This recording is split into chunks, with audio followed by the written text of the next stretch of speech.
So, what do we do now? I remember what he's looking for. He's still trying to find the Ruzavan. He needs the Necronomicon. He's trying to use the Stella to awaken Zamindor. Don't say that name. Why is it prohibited? It is the foundation of all of our research. Not to pivot from whatever he's trying to do. But you all hear that voice too, right? Wake up.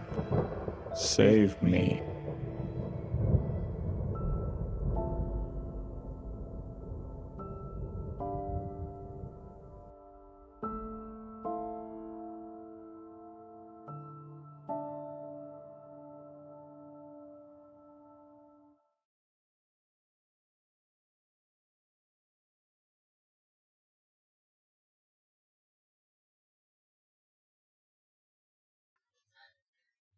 A warm, comfortable bed. The dim light of a sun not yet fully risen, trickling through a window. The sounds of a city just beginning to come to life outside. After the frankly insane events of the prior day, this is a welcome relief. And also the first opportunity that you have had to sleep in a bed that isn't moving on a river in months. Let's go. We're definitely going to have the wavy. If I was sitting next to Marcus, he would have done it. I just know that in my heart. Yes. The five of He's you. got it in him. I'm supportive. Reginald, once a sleepless agent from the detective group back in Thrushmore, who was aligned against most of the rest of you.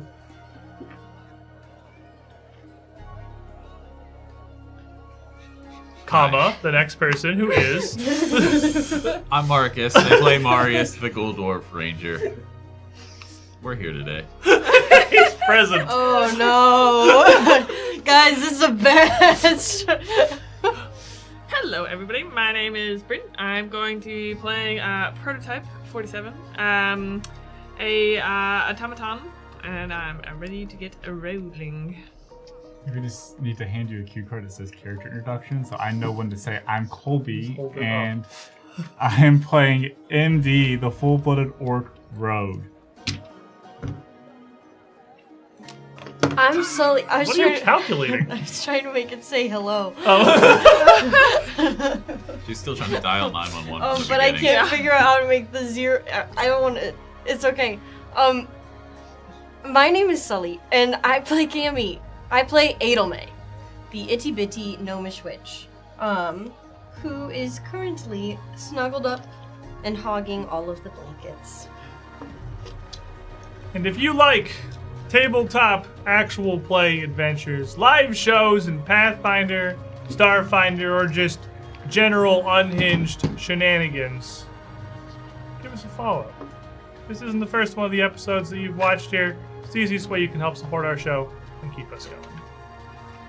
You have 2 rooms in this tavern that you don't remember arranging and feel like you barely had any time the night prior to get to know.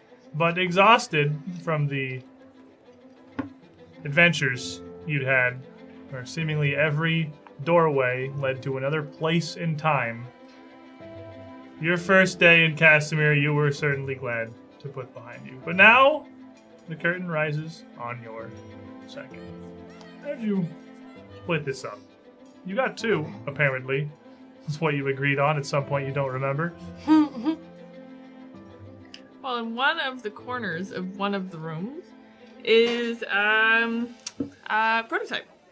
And she's going to be kind of slumped down into the corner of the room, sitting. And when you guys...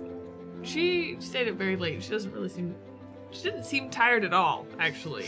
She seemed totally okay. It's like she's a robot or something. Seems like she's a robot. But at some point when you do get toddle around, like, looking around the room, she'll be sitting there, kind of slumped against the wall, and in an open an outstretched hand just open, resting on the floor, is a gemstone. Just kind of a regular looking rock, but a kind of cooler looking rock than the other rocks. And her head's tilted She's down. not like the other rocks. This rock isn't like the other rocks. This is slightly different rock. So her head's tilted down. There's no energy at all in the suit or whatever it is, the armor, the rocks, the other more normal rocks. There's no energy at all to them. They could just be shaped rocks at that point. And then there's just an outstretched hand resting on the floor with a gemstone.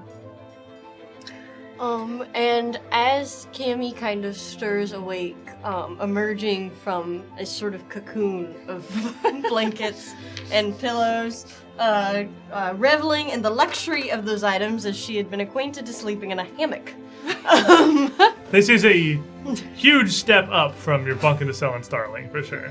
She will sort of poke her head out, and then grabbing hold of what remains around her, she will just sort of slink out of Prior bed. to that, you mostly slept in a cupboard, so... Yeah. This is exactly what she would do. Or like, I got locked in a room in a hut.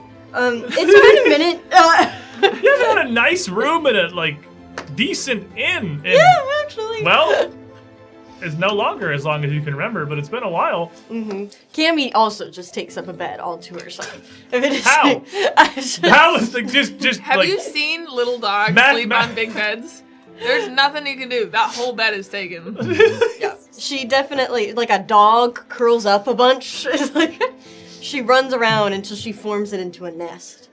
And then she just sort of rests herself. So, Adelmay will come slinking out of her bed over to the pile of rocks that she knows to be prototype, and she will begin reassembling her, kind of throwing in, as she would be acquainted to doing many times over the course of trying to experiment and use prototype back on the ritual. So she'll pop the rock that is not like the other rocks back into the center and sort of start to slowly reconstruct her back to her form, almost absentmindedly. It's been done hundreds of times at this point. It's kind of ritual.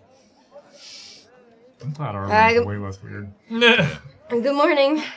Good morning, Adelmay. How is your morning? Yeah, it's fine. Are you okay? I'm gonna kind of come around to behind you and be like, I don't know, let me just shove that one back in there. Good morning, Adelmay. Is this better? Is this doing anything? Am I helping? I feel excellent. Alright, cool. Okay, nice. Well, I'm probably just gonna round up the guys or something. I don't know what you are gonna do. You can just chill here. I guess Reginald's still asleep. I will clean the room. Okay, sick. No, that would be great, actually. I pan over to the bed that's just a mountain of blankets. I'm like, where? No, I will fold. With determination. At some point last night, Adelmay would have been shown to her room and then asked this very fine lady who'd been showing you to the back, confused as you stumbled back through time, can I have some more blankets? And then upon receiving some more blankets, just looked at it and said, can I have some more blankets? And the cycle repeated maybe 6 or 7 times. I actually kept going back in the wormhole, so I forgot how many times I asked. You give a Noma blanket. Yeah, I'll ask for another blanket. That's all it does. That's the book. Just that it's the page 20 longest times. Book. You will hear the suit power up going into overdrive, looking at the blanket. Overdrive. There is a heated, nobody asked you to do that. A whole heated a rip of flames comes out from around where the crystal is normally held, going into overdrive to fold all of these blankets in record time. It's like when the CPU fan turns on really Yeah. loud, you know it's really working. So you get ready to take off. I've never been happier to wake up in a room with a corpse. Yep. Meanwhile, in a room with a corpse. Yeah. It sounds like Reginald is also in this room across the hall with Prototype and Cammy. We have MD and Marius left in their own chamber. In an effort to just maintain a sort of sense of normalcy. Marius, the night before, used the hat that kind of maintains his appearance, looking more like a normal dwarf rather than a ghoul, and it transforms into one of those little nightcaps that, so he can just kind of wear that while sleeping and kind of continue to look normal and not look like there is an actual Nightcap corpse of in the disguise bed. goes so hard. Oh pretty my good. gosh. It is pretty Remind good. me when we get to Christmas, we're going to do Christmas Carol, but it'll be. Yeah. We'll do a Christmas Carol and you could be Ebenezer. Yeah. Ebenezer's a literal ghoul.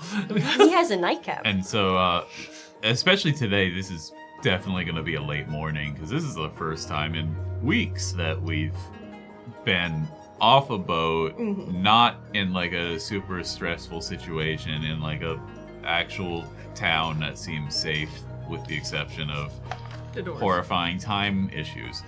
But as long as we're in bed and not going through doors, it seems safe to sleep a little bit longer. So I agree. Marius is going to be getting a little bit of extra rest, you know. And when Marius does wake up, you see MD like in the middle of the room with equipment laying out, like actually taking time to maintain equipment because we've been on a boat and it's really hard to maintain stuff on a boat. It's difficult. Not Not a lot of space either. And you see he has new pieces of equipment that he just, when we came back from the time strip, he didn't have, and you've seen he's carved into one of the van braces a bunch of symbols, a bunch of runic symbols that kind of almost match the same as his scars on his arms. And he hears you move around. I hear you move around. We go, you know, Marius, we haven't had a lot of time to talk about how are you feeling? Things have been crazy. We kind of ignored the ghoul in the room. Yeah, I felt okay, but a little awkward. I mean, you and Cammy are both friends. We've gotten to know each other really well, but now it seems like you're also two completely different people now. And I don't know, like, how... I don't know how well you know me anymore, or how well I know you. As far as we're concerned, I'm still MD. I'm still the same orc you knew when you came to the asylum. Nothing's changed. This is just more memories. More things added. But now you're awake. I took the liberty of oiling your leather armor. Oh. Thank you. Yeah. I guess it's time to get up and get the girls. And Reginald. I kind of forgot to look through everything that we bought yesterday. It kind of feels like Christmas now, looking through our... looking Indeed, through all the things we bought and shortly checking upon receipts to see what I actually got. arriving in Cassomir, you had received an almost unfathomable sum of money, which seems to more or less be nowhere to be It's found gone. this morning, as you awaken to no pile of riches, but instead a plethora of equipment, potions, magical item, runes, and gear. Things that you must have purchased, but don't remember. The receipts add up, so I don't think we lost No, any money. everything is good by my books, but... But this is good stuff, so I guess we had a fun day. Yeah, it's been a very long time since we've been able to shop. Too bad you don't remember it. That's the worst. One memory missing. Out of a lifetime. Out of the One life of memory. shopping in Cassomir. Right then. Guess we'll go see if the others are awake. As the group of you Open the doors at the same reconvene time.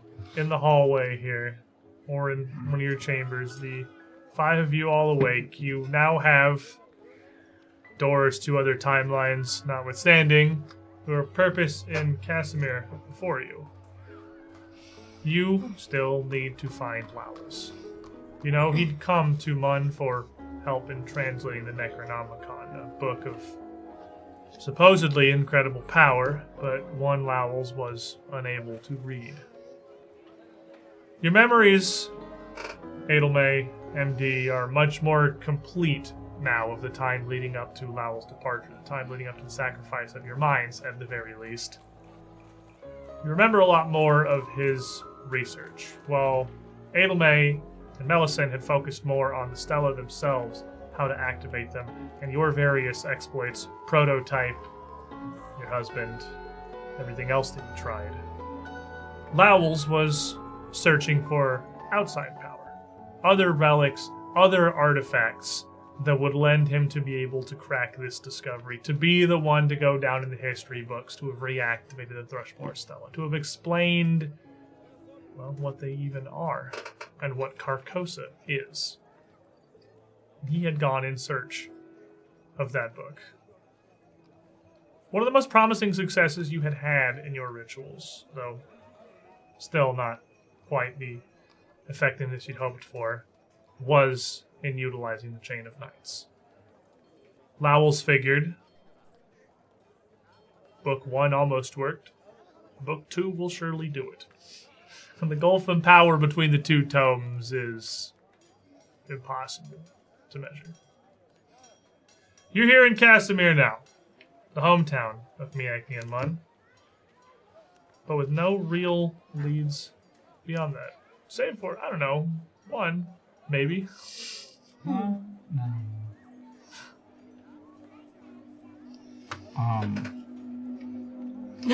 Before we set off, I'm going to pull her aside to have a conversation with her.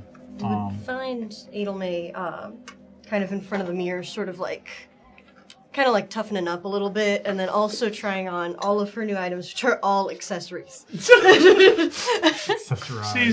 kind of like, she's like clearly sort of like having fun with it, and then like, you see her kind of like as she's really trying to kind of like, okay, she's trying to look tough. She's just trying to like very hard for like a 3'5", yeah, pink-haired gnome. Yeah, okay. I'm going to approach. Hey. Good morning. Good morning. And sitting down on my heels in front of her, so I'm just eye level with her. What name do you want to use? I mean, I'm Adelmay, so. Okay, that clears that up. All right, Adelmay. Is that a question? Yes, that is a question. My clan, we go through names like nothing. When we feel like we need to change a name, we change a name, and we had a lot happen. You don't know what name you want to use. You have two names. Adelmay's your name, then Adelmay's your name. That's all I need to know. Adelmay is who I am, so. Adelmay is your name. Adelmay is your name. It's not who you are.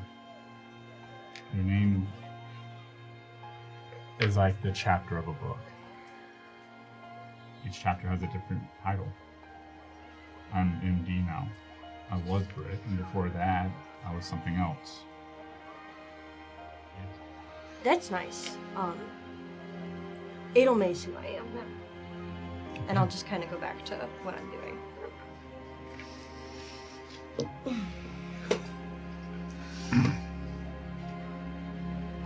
You will see this this little head just taking around the turn.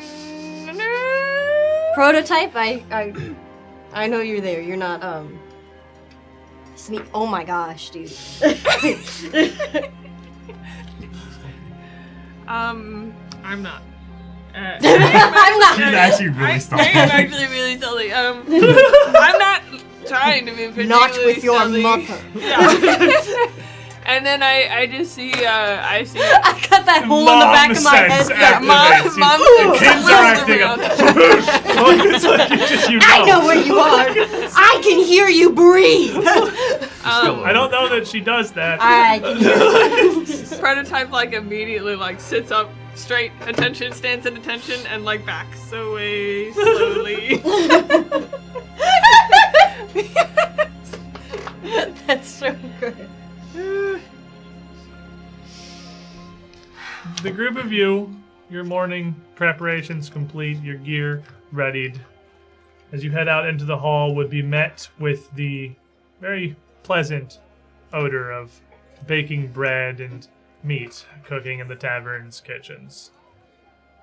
And you would make it out into the morning sun breaking across the horizon across the eastern side of Cassomir, where the walls are somewhat lower, into the street to almost at the front door bump into Reese, who quickly takes a step back and just catches herself and just motions to the group of you to come the rest of the way outside.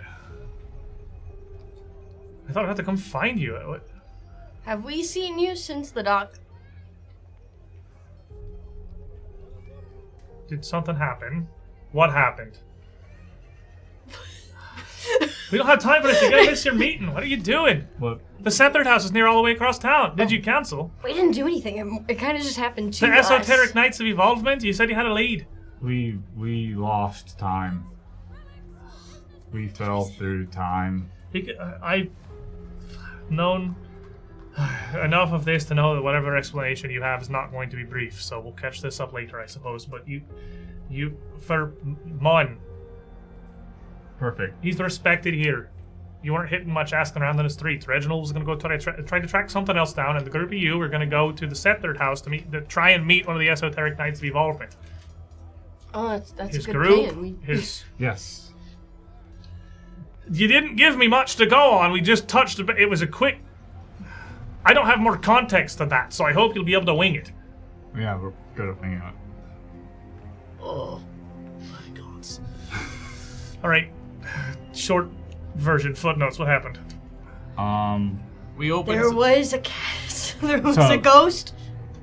We walked through a door, we ended up in a different time. We walked through another door, we ended up in a different time. And when we got back to here, we've missed an entire day. Okay, but hold on. There was more stuff. That's the short version. We can give her a long version later, Ilme. So who did I talk to? Us.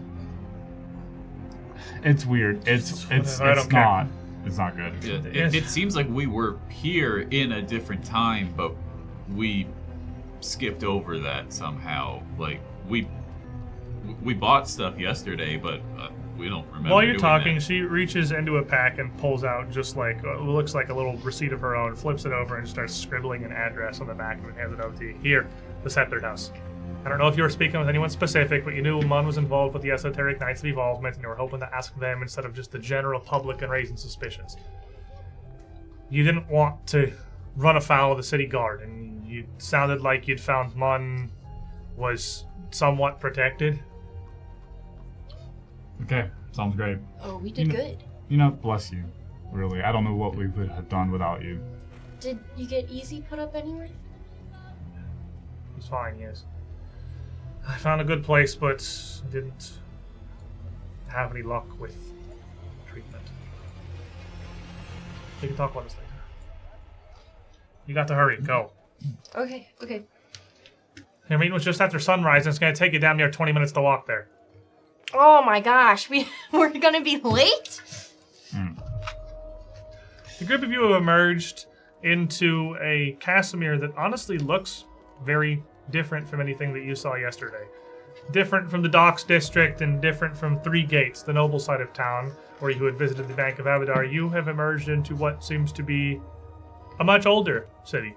Simple, but well-maintained stone buildings gathered around in a small walled area that you would learn is known as Old Cassomir, the central district of the city that was originally all the city ever was.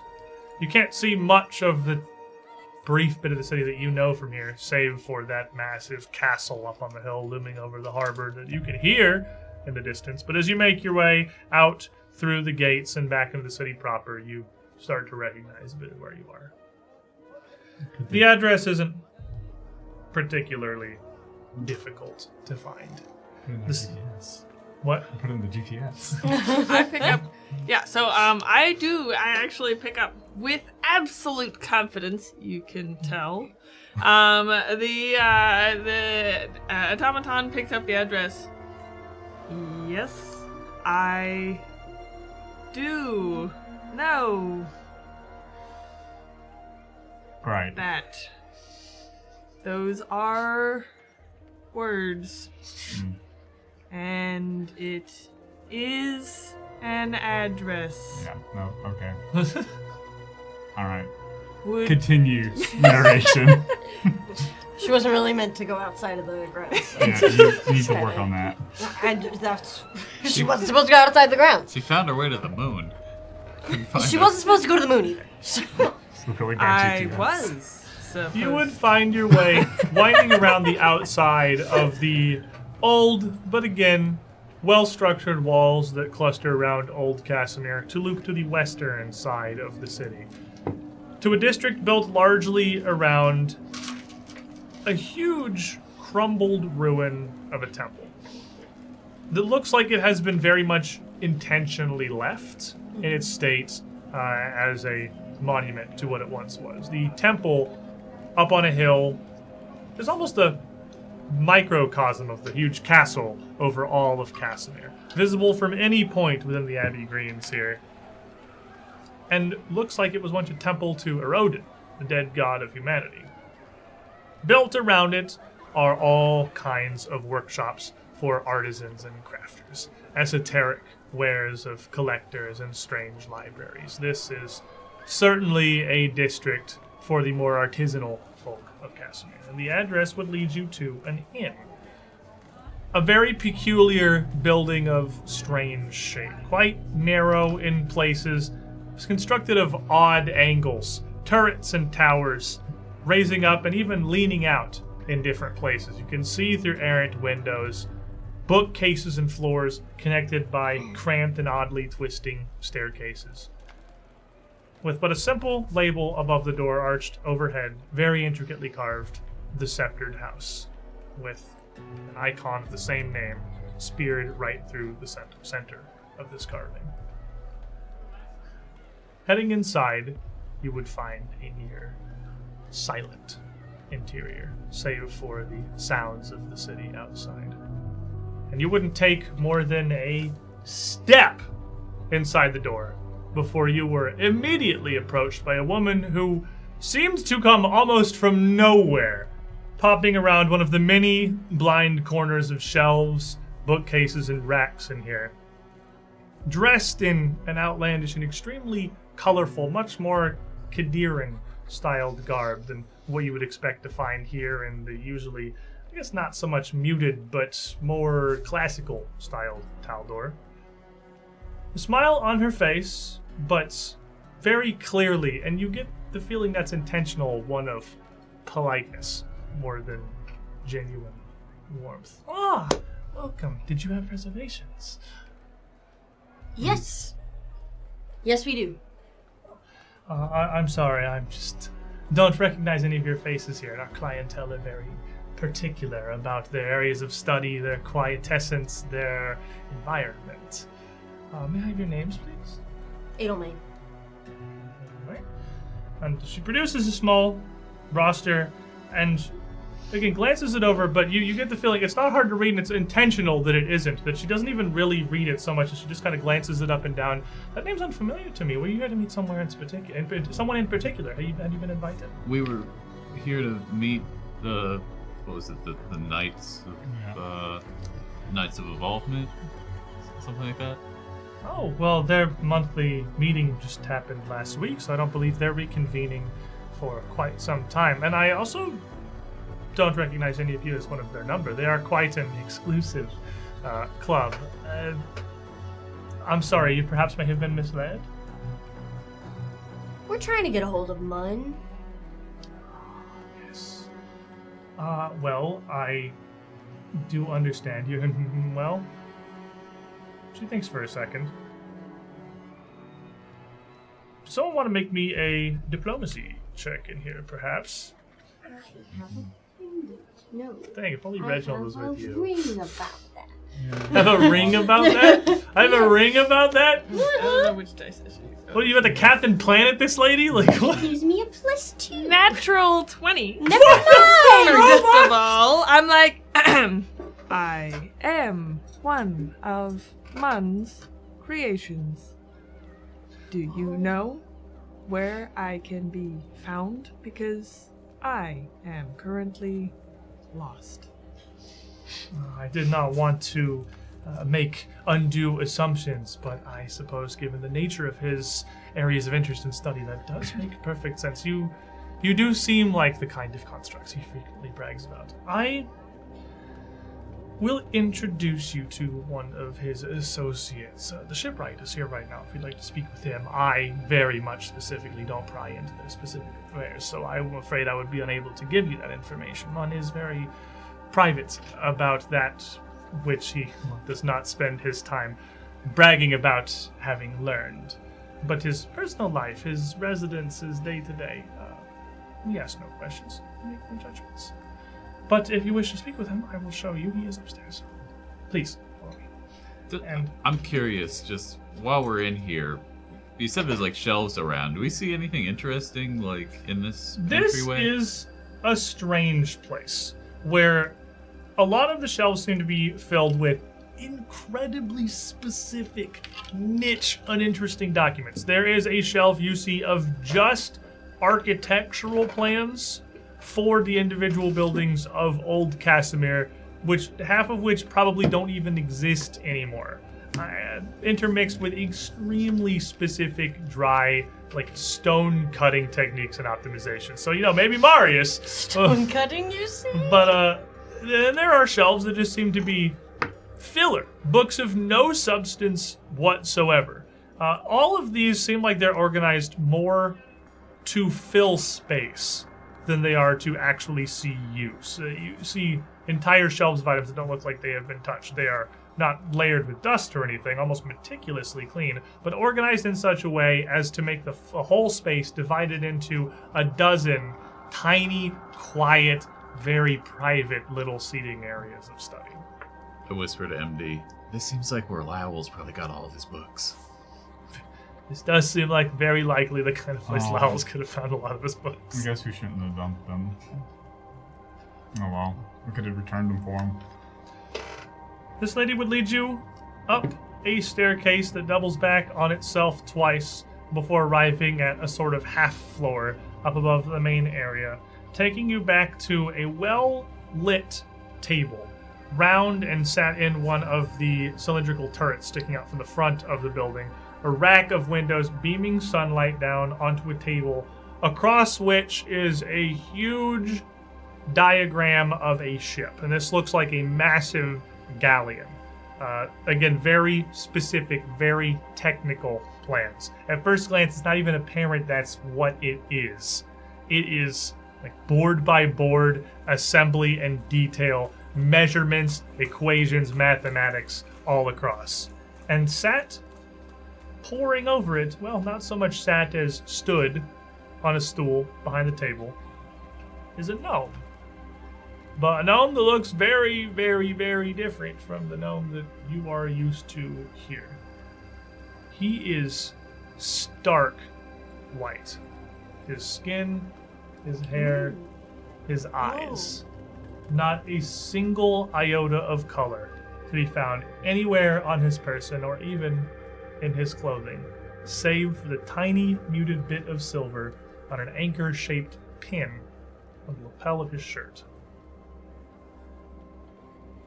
And he hears the group of you approach and just kind of looks up and raises one very, very long eyebrow that arches well off the side of his face for a moment before turning back to his diagram.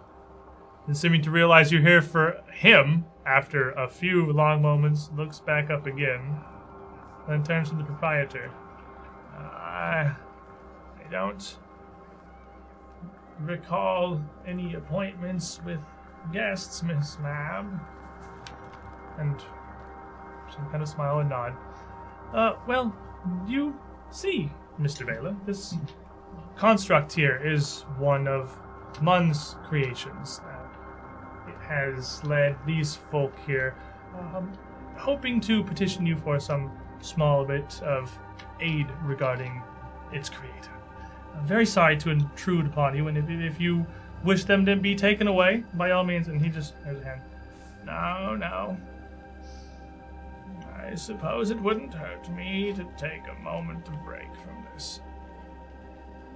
He says that, still looking straight down at the diagram, only looking up for like a moment, and then right back down at this thing.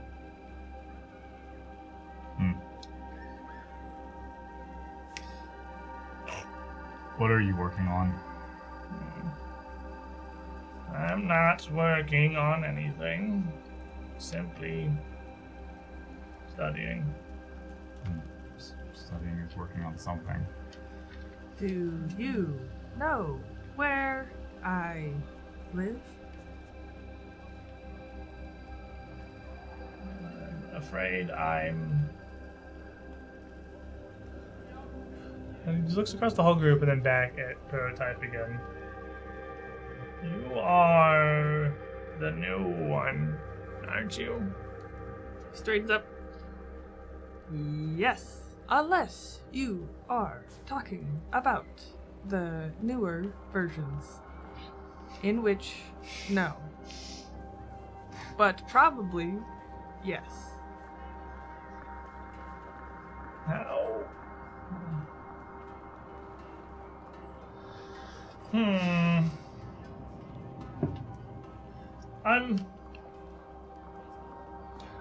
I'm afraid I'm not entirely sure what to tell you. I know that Mun has departed for some time, and it seems unfortunate you were given the sentience to be concerned about that, while also being left behind. I am unconcerned about his general whereabouts. But I would like to go home. He told me to wait here, but forgot that I do not know where to go home. That does seem like quite a conundrum.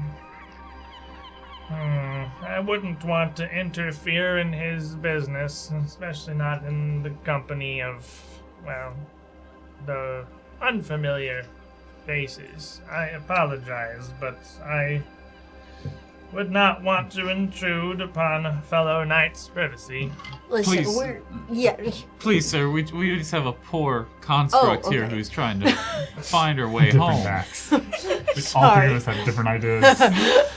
We've got a couple of approaches here. We found her lonely on the docks. We're just trying to get her back. We've got a couple of approaches, none of which are lying. So like this all sounds like diplomacy. Like again across the board, it sounds like we are going with the straight approach. I mean, I don't know. It doesn't sound like Prototype's lying. I think the Prototype's just saying what Prototype's saying. Yeah, she seemed like she don't know where to go. She just seemed lost. I might do another one.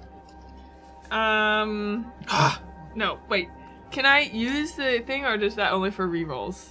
Like, can I, if I use the card, do I have to do that before I don't know what's on these cards. These are new cards. This is a whole new deck. So, if it's something fancy, It's either re-roll or use the effect on the yeah, card. every card is either the effect on it or it's you just throw I it for should reroll. probably just reroll this then.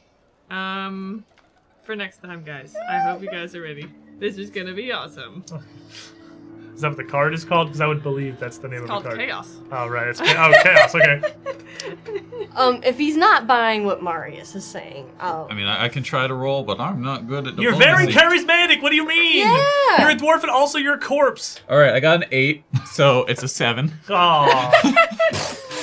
That's that 2146 energy we like Yeah, to see. My tack was actually going to say we're friends of Lowls, who is an acquaintance of Mun, who has gone off on a journey with them, and we have information we have to get to Lowls. This would be more of a deception check, I would Yes. That's what I'm good at. A 17 on the die plus a 17 on the sheet is a 34 total. feel. Okay, that's pretty good. That's pretty good. put down my dice. The dimension of that, this gnome Baylor kind of looks up.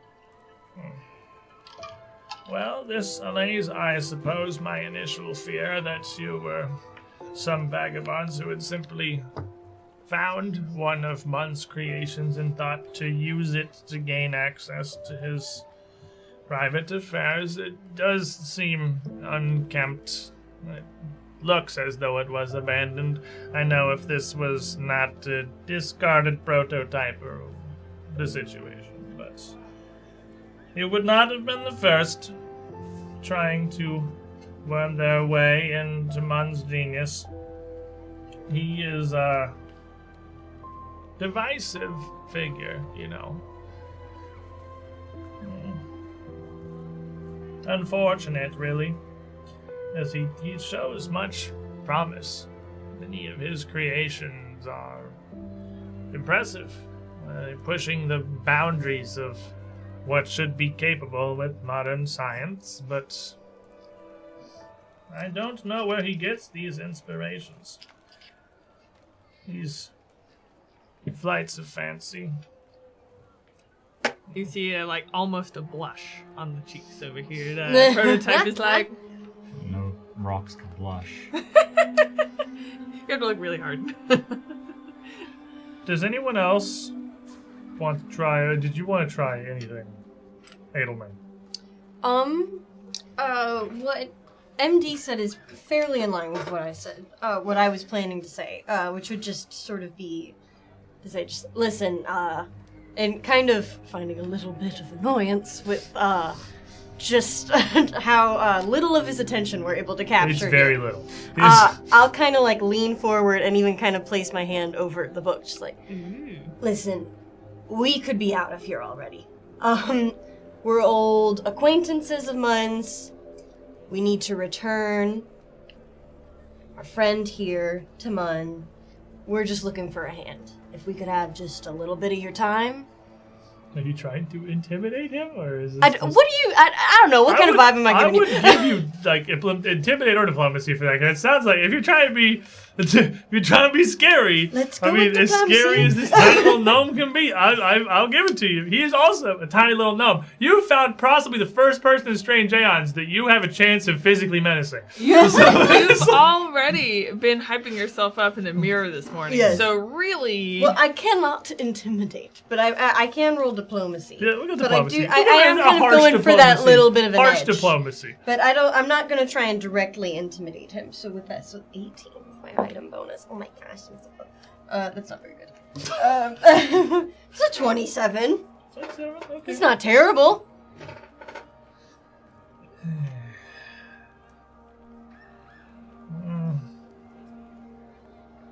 If only to, I suppose, ensure that if this relic of his is something that he wishes to see returned, it does not last in his absence. Fine. You will find his laboratory in the Admiral's Sven, the southeast district of the city. He has set up shop in the old prison infirmary tower. If you truly are one of his creations, then I imagine whatever he has left within will allow you inside. If you are not meant to be there, then so be it. Thank you. Your cooperation does not go unnoticed. Let's go. Okay. The four of Did you. you hear all of the things he said about me?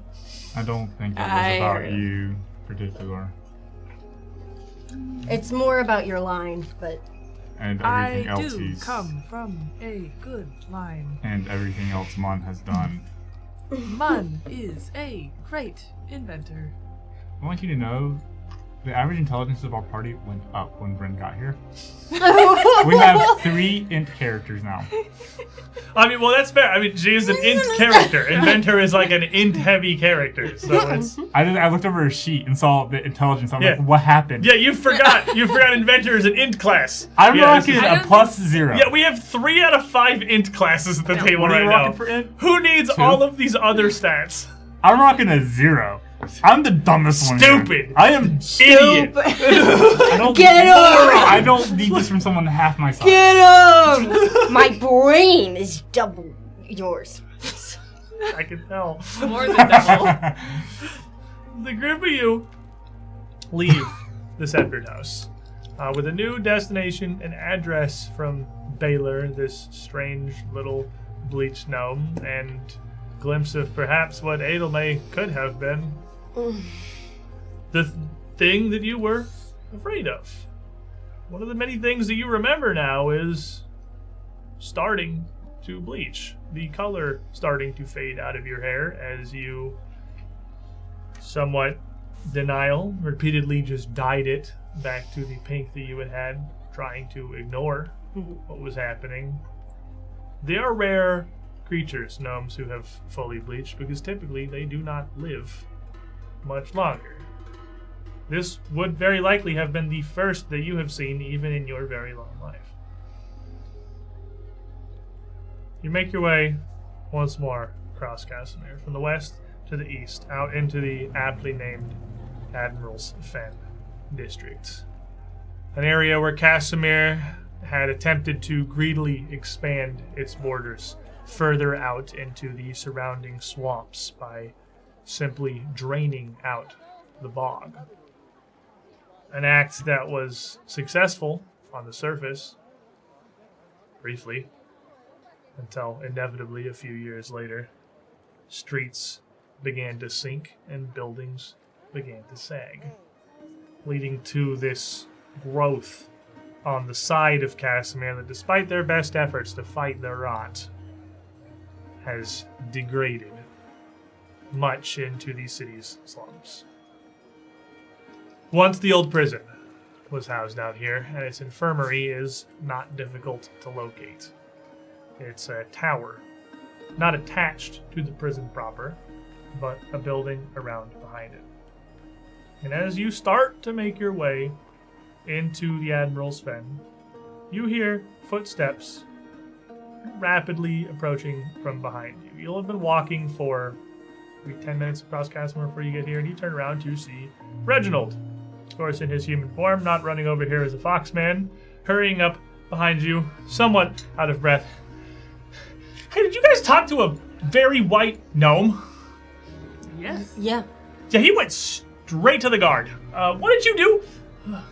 You went straight to the guard. Yeah, what did you do? Oh my gosh. Are you serious? Did all four of you go intimidate a very small and extremely well-respected head shipwright of the naval yards of Cassomir? Because it kind of looks like you did that. If that's all it took to intimidate him, then that sounds like it's something on We talked to him. his side.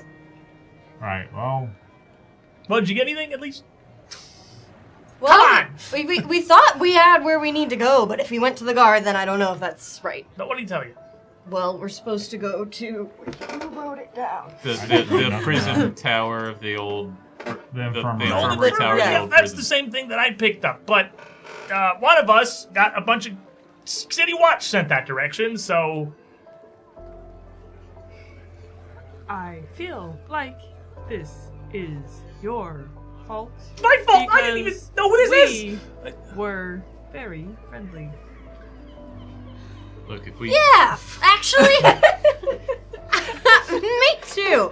Maybe if we open some doors so we can go back in time and intimidate him harder. Well, it sounds like we don't have We a lot had of time. another round of us came in.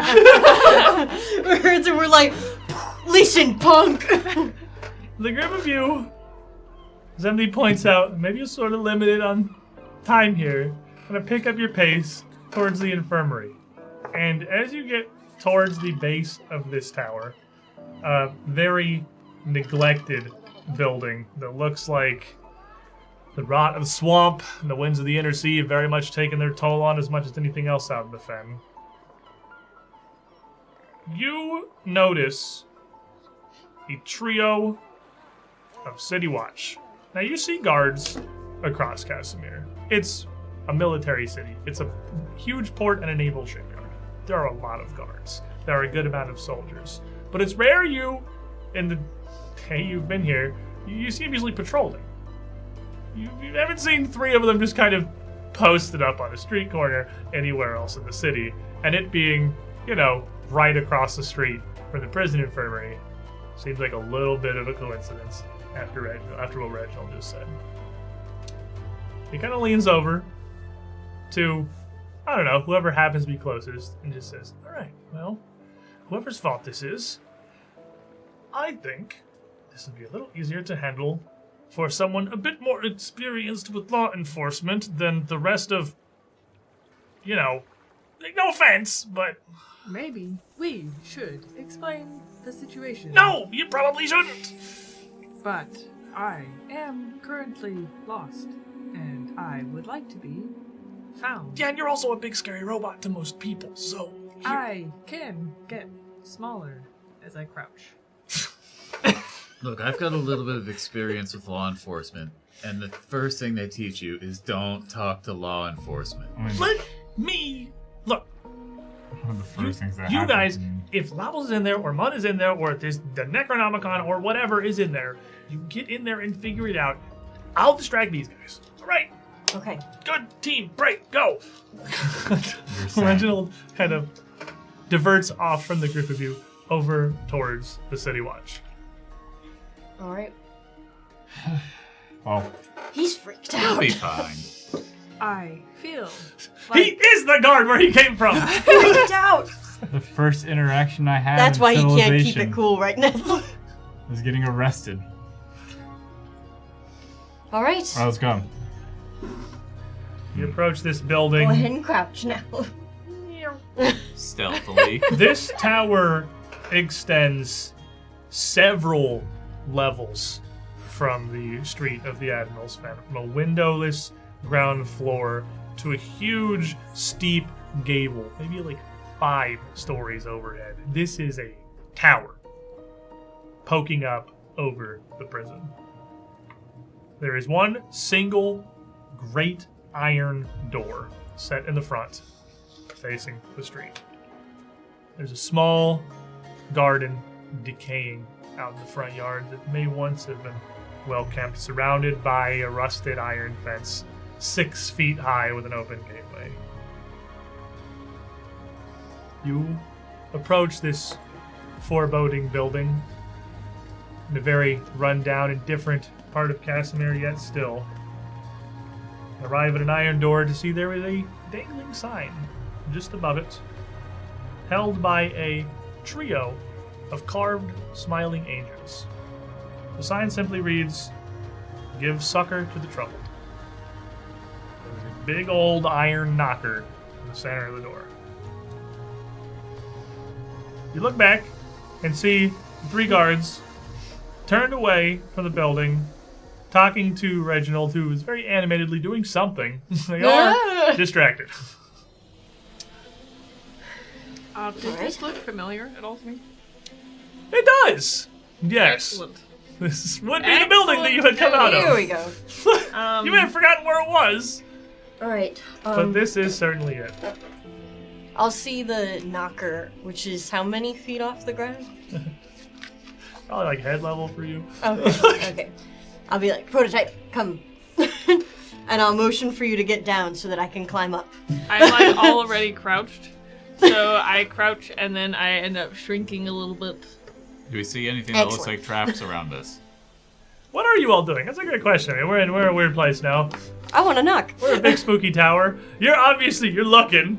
Marius Looking. is like, Yeah. I ain't playing with this. Yeah. Any friend of Lowls is not a friend of mine. And this just feels... Trapped? Yeah. Yeah. It feels... It looks abandoned. So the fact Feels that trapped. anyone is here, much less this apparently well-respected alchemist, is Remember that interesting. time we opened the inside door to a dining room and it exploded on us and almost killed the entire party? Yeah. Yeah. Searching. Prototype. Exploration activity. Do you remember these? Because I know it's been a minute This is since a good moment to explain them. It's been a minute since we've been playing Pathfinder, so just as we're exploring and moving around exploration, it's also a new season, so yeah, we can hit it. Yeah. Exploration activity is just kind of what you're focusing on. Marius is going to be searching, so he'll be the one prompted for perception checks to find hidden things, hazards, secret doors, etc. You could be scouting, keeping your eyes out for danger to give the party a circumstance bonus to initiative if combat should happen, sustaining some kind of effect, investigating to be the one prompted to use knowledge checks, sneaking around, or really you can think of any one of a great number of things. There's a ton of options. Remind me, do you have a shield? Yes. Keeping your shield at the ready is also an exploration activity you could be doing. I'm pretty sure that's what you did on Buddy like 94% of the time was shield up. Somebody is. Easy one. Yeah. That's always a good safe one. It's just shoop. Yeah. Can I see what everybody else is doing first? Sure, we can, I mean you can always change it too. You're not like locked in. You can anytime okay. change your exploration Imagine it. activities. Imagine the world. I'm seeking. I'm 100% just like And the same line of thought. 2 searches. Yeah. All right. How about you, Cammy? I'm Fatal thinking Night. with a side of I want to knock. I want to use the big knocker. Yeah, I don't think knocking is going to occupy your Yeah. exploration why it's a activity. You side. can just do Like that. green beans or mashed potatoes. All right, so go ahead and give me a society check, Miss Thinkers. Yay! Guys, this is working. Got a big brain. Oh! 29.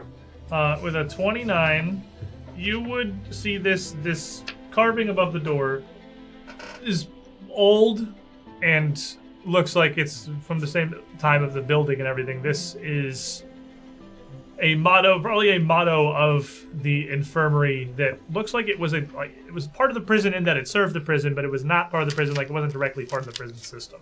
This was a different group that it's kind of honestly a rarity a lot in Galarian. A lot of times you just, it's Galarian prison. How many adventures have we had where you meet the guy who has just been thrown in prison and left there for 1 billion years, forgotten about forever? Them even having a prison infirmary is honestly hugely progressive for Galarian. A group setting up believing like, you know what?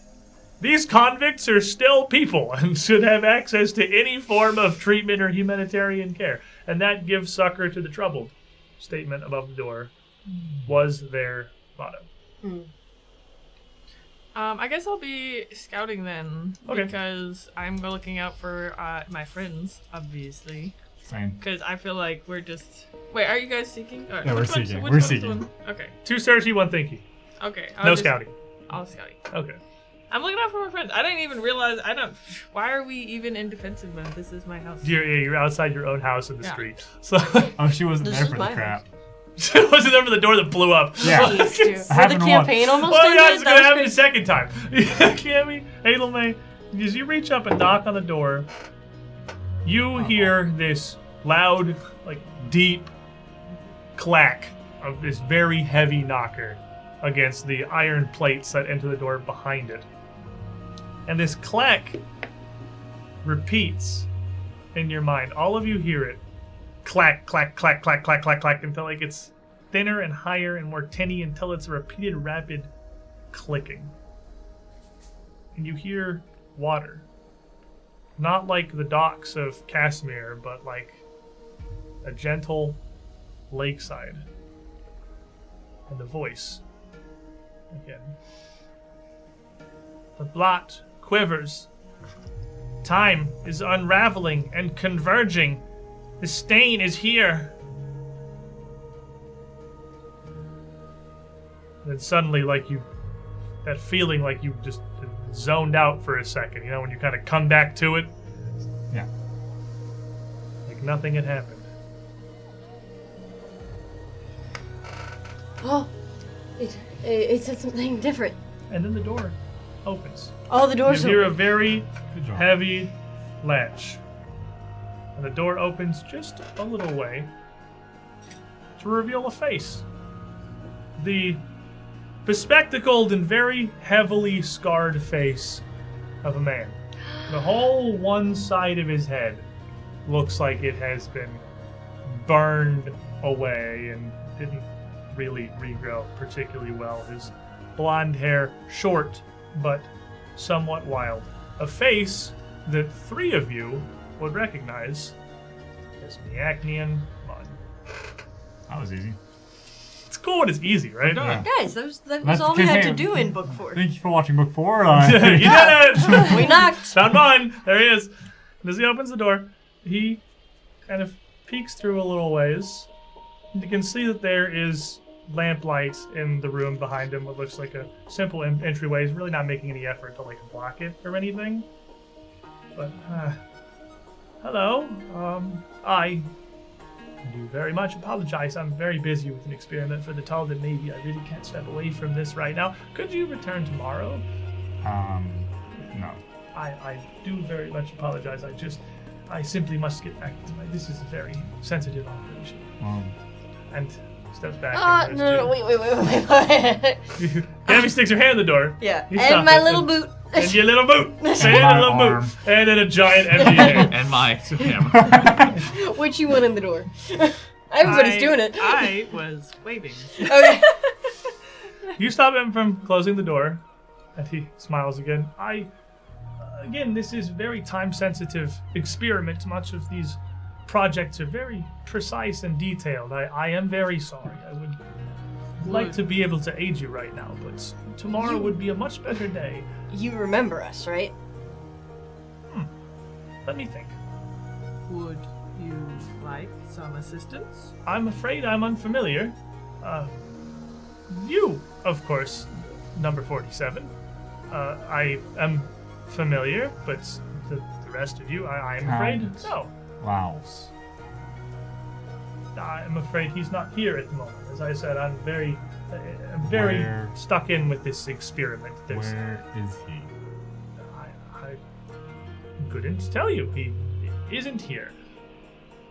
Aki, I think there's a miscommunication. That is what Benji would call this. Perhaps. I can explain if you allow us inside, and we will help with whatever task as usual. But number 47? Very well. Please. And you still have your hands on the door, and he just lets go of it and steps back, letting the MD and Cammy just push the door in and step directly into the vestibule. And beyond this door is a very cozy chamber. It has a very curiously carved little wooden coat rack topped with stuffed sturges. Sturges like the giant mosquitoes. Oh! You know, the bane of level 1 player characters. They're tiny sized. That's still giant for a mosquito. Yeah. Like, Tiny's like a dog. Like this. 1 foot long, yeah. They're terrifyingly huge. Stuffed sturges Oh, and several fine garments hanging, suggesting the wearer is a gentleman of some standing.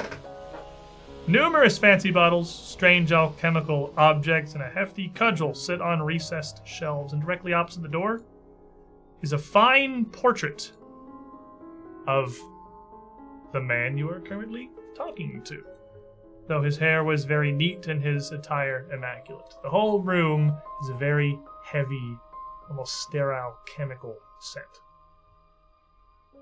As you all step inside and close the door behind you, before the guards turn around,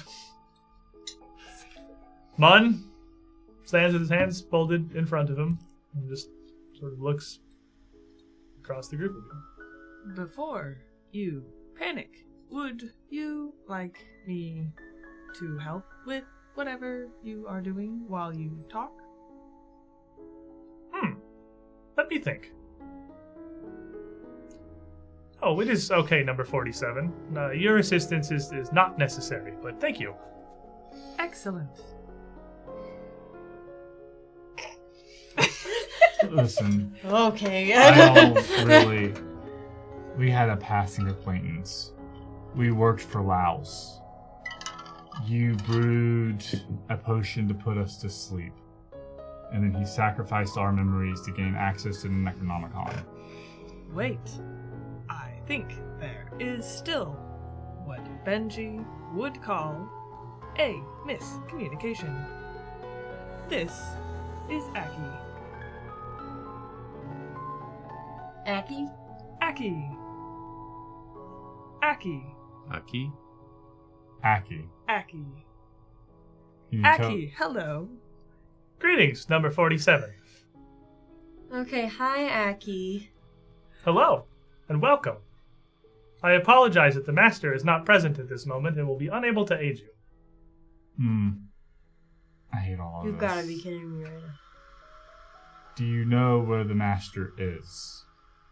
He departed some weeks ago with an associate. They were seeking...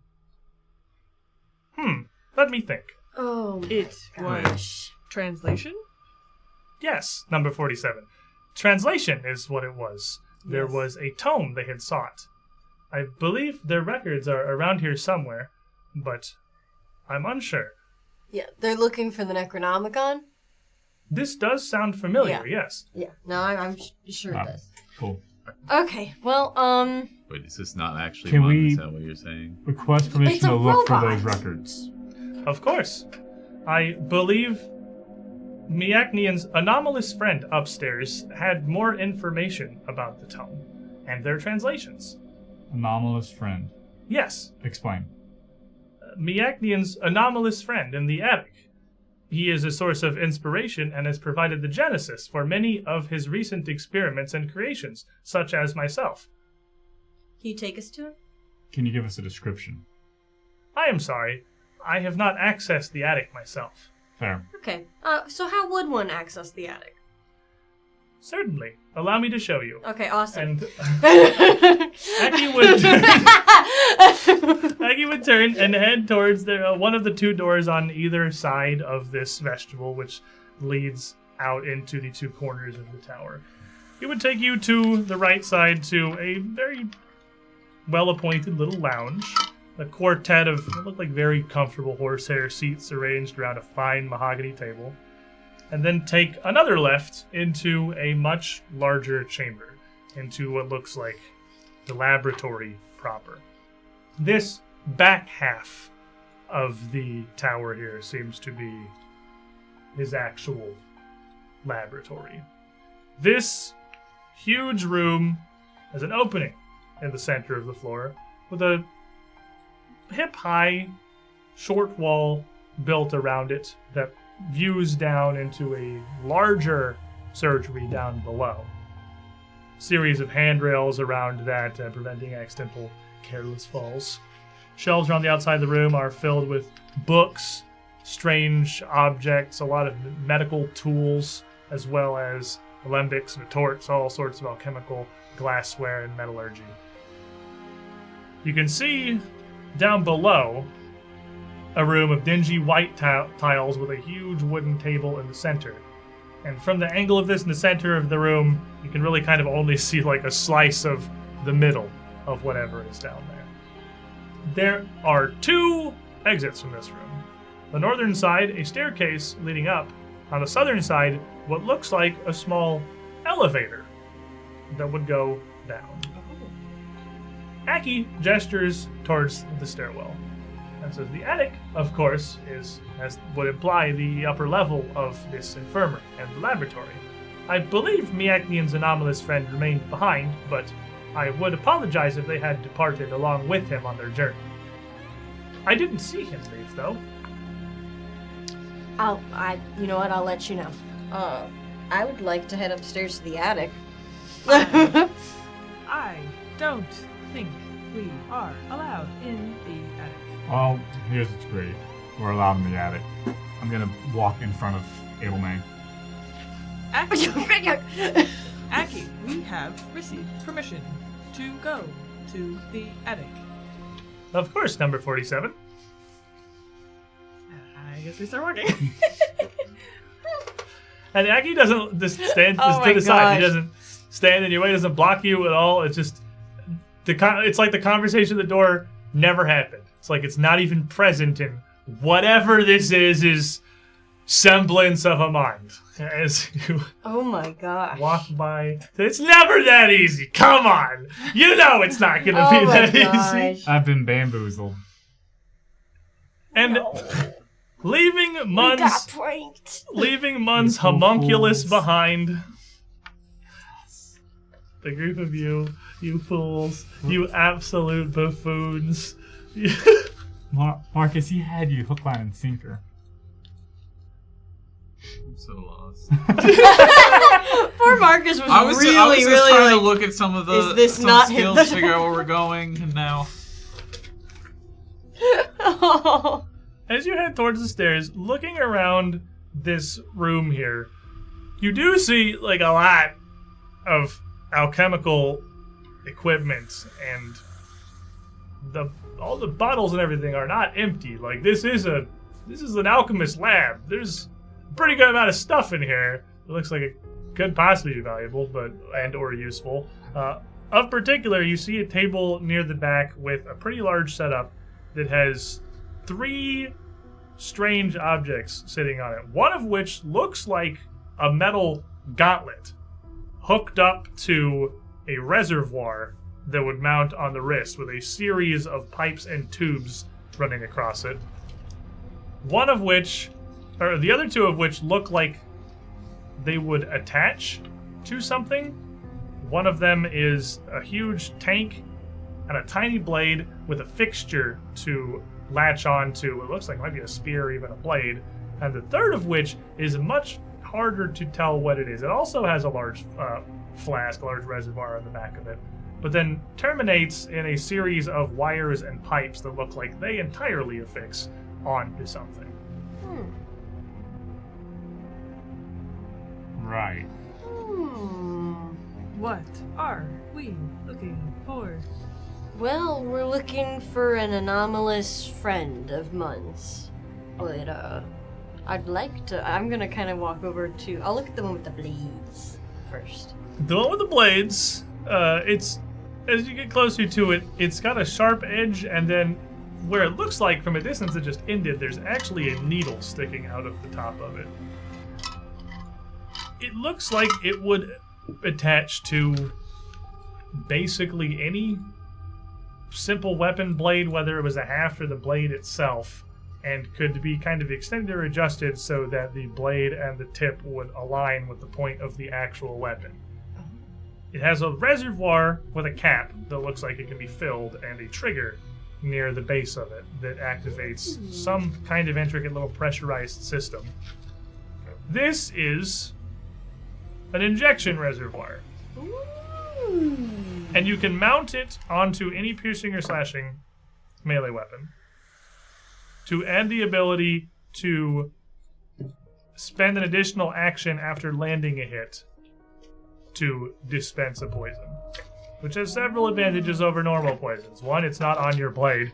You don't have to apply it to your blade. It's in the tank until you want to use it, which it can last an indefinite amount of time in there. The only downside being that it takes that extra action to dispense, but that's after you've already confirmed the hit. You just pull the trigger.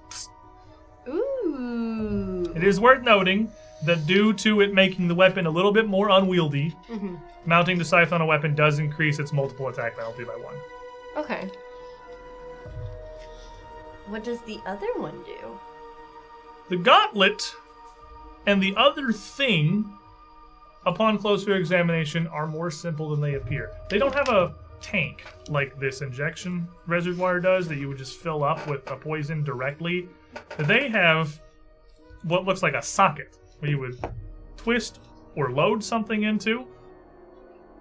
At the end of the day, they both do a similar thing. One is a gauntlet, the other would latch onto a weapon of any kind.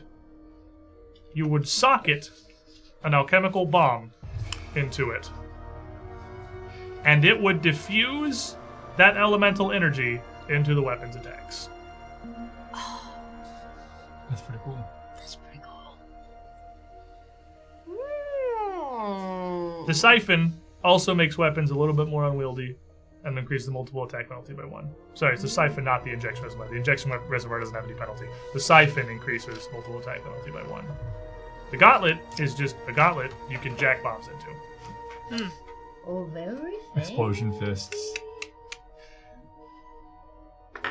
Conveniently, there is a wooden straw-lined case next to this table with 10 moderate acid flasks and 10 moderate alchemist fires in it, as well as 5 moderate antidotes. 5 moderate what? Antidotes. Hey, let's look at prototype. We just take this. I am unaware of the rules of this room. Would you like me to ask Aki? No, I'm Like pretty he was sure still we can- standing right here. Yeah, no, okay. Hey, I turn, look, start swiveling towards No, Aki. wait. You don't need to ask Aki. You don't need to ask Aki. Aki's right there staring at us. Aki's not paying attention. Aki, are you paying attention? I am here for whatever assistance you may require. She's like barely there right we now. need these items. Of course. Cool. Listen, as far as I'm concerned, Would you like me to help you carry anything? No? It's a terrible security system, actually. Do you have, I am a laboratory assistant here to aid with any tasks necessary in any of the labs or surgeries. Need a security system. No. Not for now. Let me think. Perhaps Miakian has not created me for this purpose. Gonna Yeah, that's evident. pick up the gauntlet, and slug off the shield that I normally have attached to my arm and kind of squeeze it on a little tight. Yeah, it's maybe a little bit small for you, but it does fit on. Regardless of how rigid all the piping and tubing looks, it does flex pretty easily with your hand. After a bit of testing, it's pretty sturdy. It's not like you're going to shatter this backhanding somebody. The socket ends up right on the back of your wrist where you could... And it looks like these 20 bombs here in this box were for this exact purpose. The vessels that they are in with caps that socket and slot twisting directly into this or the weapon siphon on the table as well. Cool, I'm gonna pick up the bombs. Just open the bag of holding. Now they are still acid flask alchemist fire. They are still in pressurized, very highly pressurized containers to be able to diffuse into this. You can still just throw them as a bomb, but you can also just you know who would love this? Acid fist. You know who would love this? Easy. Kevin loves bombs. He would love to find a box with 10 moderate alchemist fires in it. So That would be his favorite box. Alchemist fire? 10 moderate alchemist fire, 10 moderate acid flasks. And again, these are all labeled. This is laboratory. 5 moderate antidotes. So Marius, speaking up almost as though he's talking to some kind of virtual assistant, says, "Hey, Aki, does Oh my god. Mr. Munn have any form of security system or defenses in this laboratory?" None of the constructs in this laboratory were developed for the purposes of defense. They are all the products of Munn's various creations. Everything that he has developed, many of them, I would assume, would be somewhat capable if necessary, but that is none of their purpose. Thanks, Aki. Is there anything else I can help you with?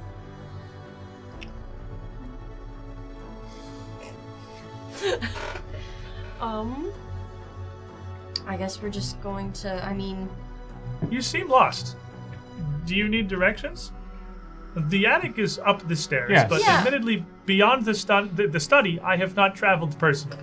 I'm unaware of the path beyond, but I would assume there are more stairs. Thank you, Okay. Aki. You've been Wow. very, very helpful. Yeah, I course. think I'm just sort of stunned at how easy this is. Yeah. I mean, I'm assuming we're gonna go up the stairs and some horrible monstrosity is gonna wait for us and something really bad's going to happen. I know there are further labs and surgeries above the study, but I have not seen them myself. Thank you, Aki. Of course. Alright. Okay. Yeah, well, bye, Aki. Treat it like we're going through any Goodbye. other nightmare. Okay, bye. Yeah. And at that point, as we go walking up the stairs, MD's gonna pull out the War Razor that we liberated from the Tattered Man. Liberated. All the ruins have been transferred into this. Like, this is like a trophy that MD's gonna keep forever. Right. And he flicks it, and some of the latent magic from the time of the asylum kind of streams out, and smoke envelops, like a yellow fog envelops his hands, and the War Razor morphs into another gauntlet. We're back to Dreamland here. Fists! Oh, Let's yes. go! MD's gonna throw hands! They're weapons. Throw weapons! They're weapons. They're not unarmed. They're not unarmed, they are gauntlets. Yes. That is, yeah, they are not unarmed, they are weapons. Okay. So the group of you step away from Aki to the stairs to head up the tower. Let's take our midstream break here. So this is a weird place. This place is Oh, great. that's a funny spot Don't to I take have it. a cool house, by the way? It's your a- house. This is my house. Oh, Knock, knock. Oh, it's the absolutely guy we're nice. looking for. Cool, we did it. Come That's on! funny. April Fools. April Fools! It's Strange Aeons. It's never that easy. I wish it It was. could have been. We are going to stand up and take our break. But before we go, couple of things. First of all, last week, we invited all of you to join us in our Discord and vote for the President of Space. Many of you did! Many of you did, and your voices have been heard. So for our premiere, of this new Warhammer adventure. Today, I can tell you our 2 candidates. We have our old school Space Marine captain and Hive Tyrant and the Giant Monsters. Yeah. Which sounds more like a space boy band than it does a candidate for president of space, but Yeah. it's Yeah. by design, I suppose. I Thank voted y'all for the Space Marines. for being here. Thank y'all for supporting us. If you want to help us out, follow the channel. Whether you're on Twitch or YouTube, whatever network you're watching us on, that is by far the biggest thing that you can do to help us out. Is give us a follow or a YouTube subscribe or whatever. You know where you are. You know where the button is. We all hate saying this, but statistically it does help. And really, it does help. Don't go too far, everybody. I'll be right back. Welcome back, everybody. Hi, everyone. After briefly believing that we had immediately found Miacne and Mun in the easiest quest that we've ever done in Strange Aeons. I never believed it for a second. I did. I thought he was the trusty You're lieutenant. supposed to deny it. We I'm not a liar. We're introduced to Mun's homunculus, a full, life-sized copy of himself. We Nice. briefly be discussed that on the cool. break, I can't imagine the universe in which you would want your lab assistant to just be a full-size clone of yourself. But then again, I'm also not the kind of person who the first thing you see when you walk in my front door is a life-size portrait of myself. So So for AJ's We're- birthday this year. we're clearly Actually, dealing. for AJ's Oh my birthday this year, gosh. you're really good at art. If I buy you all the Spoil the surprise. supplies, he'll never Really? see it coming. Dealing with a different breed of person here. That's going to be the new backdrop. Beyond. I already have It's another I AJ. already have an art of myself that Bryn painted. We had an entire stream about that. It was beautiful. This is true. That already But exists. he's And then life Clay size. took the cruddiest picture of what I spent like over an hour painting for him. It looks so much. If you're in the Discord, hold on. If you're in the Discord, If you're in our Discord, they're in there. But if you like what we're doing, want to see more live plays of Pathfinder, Starfinder, and beyond, or just general shenanigans streams like that, give us a follow. We do a lot of stuff. we're doing stuff this Tuesday. Doing stuff. I think we do stuff like almost every Tuesday now, don't we? But we're doing Okay. something special with that Warhammer announcement that we just had. You want to be here Tuesday? It's gonna be cool. We're gonna elect the president violently. No, Please. we're painting. We're painting Do you the not models decide for who the them. president is based on who's painted the best, and then you just fight over it for fun? Did I misunderstand the whole concept? I can't do So that. democracy begins with the people. And then with painting after the people. Specifically the 19 people who voted on Well, those it's not polls. enough. I thought we were electing who was painted the best, and then just fighting about it, because We- that's how Warhammer works. Funny We story. elect 2 presidents. Those presidents have to fight to become president of space. But we paint them first. Tuesday. I guess painting's a big part of You know how Warhammer works. No That's one okay. actually paints their Yeah, I know. The minions. painting part's alien to me. I just had Bryn do it and then gave up immediately Oh my and just gosh. had a bunch of gray dudes. Anyway, we are in Mun's laboratory, the towering infirmary that once served the city's prison, and heading up the stairs into his study as Aki, the little homunculus, politely waves them goodbye. We have 4 adventurers. I like them. Oh! Wait. Cue card? The cue card wouldn't have helped us, would it? No. Can we start over? And heading up the stairs into Mun's study, we have our 4 intrepid adventurers. Hi. Hi. I'm Sully. And I play Adelmay, the itty bitty gnomish witch, who's just been thrusted out of her first place position on the stairwell by MD. And I want everybody to know I'm not happy about it. Did you get actively startled when you looked up? Because you jumped when you looked up, you were scared. There were many sets Like, of you- eyes. You forgot where you were. It's like She's so focused. you came back from another world. The feeling we described I the need first my time, where you journal. come back from disassociating. He's like, "Oh." I'm Colby. I play MD, the full-blooded orc rogue who is taking the first position on the stairs because we don't know what's happening upstairs. Safety first. Hello, I am Bryn. I play Prototype, at least for now, called Prototype 47. I don't know what everybody's so concerned about. Since we're just walking up the stairs. I do. This is your house. It's a house. It's great. Some houses have weird things in them. But yeah, no, we're here to. I'll show you around. I'll show you around the whole house. Do you want to see my room? I didn't see you there. Oh my god. I'm Marcus. I play Marius, the Ghoul Dwarf Ranger. No funny witticism? No joke? So as you We're look going down, upstairs. heading up the stairs, this homunculus of Muns, the hand raised to see you off. You head up the stairs to where you can see up into a study. The walls surrounded by bookshelves stacked with various books, folders, and bizarre curios. A wooden desk on the southern end of the room, and a huge stuffed leather chair behind it. And a small table just behind the stairs in the opposite corner with a taxidermied monkey posed holding a tiny violin. This is in the book. I didn't make that up. That's written. Those Okay. are words. Right, I just want you to know that Paizo wrote Show that. me. I want to go Force. look at the monkey. It's in the book. Very unnerving paintings cover these wood paneled walls. As you look down from this homunculus of Mun, whose hand raised down below, up to this room, you see a figure. Mun. Standing near the desk at the far end of the room, his hands palms flat on the table, kind of bent over. This huge scar down the side of his face, wide spectacles, and wild but short, unkempt blonde hair, dressed exactly the same. The identical figure to what you just saw. Fool me once, shame on me. And he looks up No. and looks across there into the group of you.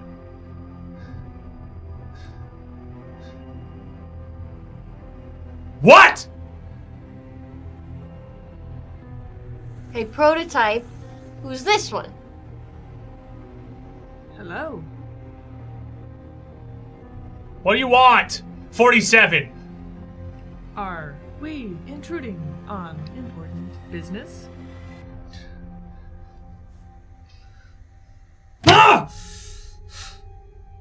No.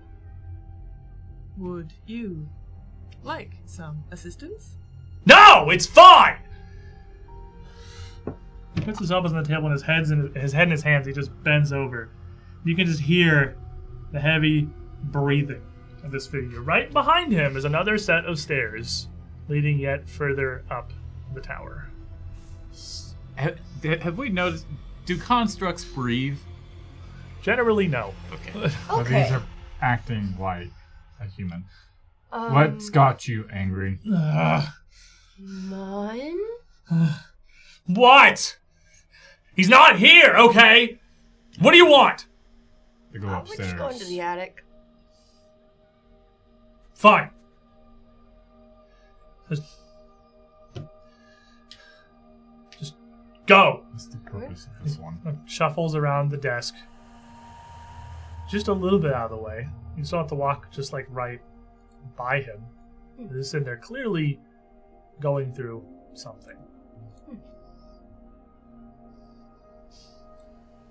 Anything particularly interesting we see as we pass through this room? Well, there's a Besides tiny all of the monkey other playing a interests. violin. I want to look at the corner. monkey. I mean, looking at the books Other than and that, the these little knickknacks. these bookshelves scattered around the room and these paintings on the wall all kind of catch your interest. There are a lot of strange and rare things in here, but it would take somewhat of a practiced eye to identify which ones might be useful or valuable, because we're again getting into the very niche and the very specific. This is presumably Mun's private study. The tomes and scrolls collected here are the ones he thought were the most valuable. Keep going. Lindy, you going to look at the monkey? Okay, yeah, I'll go look. Well, you don't have to. I don't know if you're saying that I mean, jokingly I or you're do, saying but that like, you want to look at the we're monkey. like crossing through. I also just kind of wanted to just sort of, as we're kind of keeping a safe distance, passing by Angry Mun, kind of just sort of examining what he's doing, just to try to determine, like, it's clear the guy at the front is to try and ward anybody off, like, oh, I'm not home right now, kind of thing, but it's just completely unclear what this additional copy of Mun would be doing. It does certainly seem less useful. Yeah. At face value. He's just mad. Make me a crafting check. Use a Crafting construct check. check, bro. That's not bad. I was gonna say, I never used You are the one who is doing knowledge. 33. The 33, you get the sense that this is obviously some kind of homunculus or something. These are clearly constructs of some kind. It sure looks like Miakni and Mun, the person. Every bit of him, down to the scarring across the side of his face. It has glasses. It seems to be breathing. This is not a construct like the prototype. This is not a golem. This is not a machine. This is very possibly an actual, somewhat flesh and blood creature. How it's constructed and how it's animated must be extremely complicated. It reminds you of a Dreamlands echo. Oh. Looking at A and then B back to back, very clearly look like two distinct shards of Mun's personality. Or maybe just one that was made a little better than the other. Oh, very interesting. Do I recall what this one's name was? Aki? Aki. Perfect. Oh. I figured it must. But this one is 2 eyes at the end. Yeah. No, it's Oh. actually 2 Ks. As you walk past him, Whoa. he twitches a little bit and knots his fingers on the desk like he's trying to dig into the wood. And you hear him muttering under his breath, but it doesn't even sound like words, just almost unintelligible. Are you okay? I'm fine!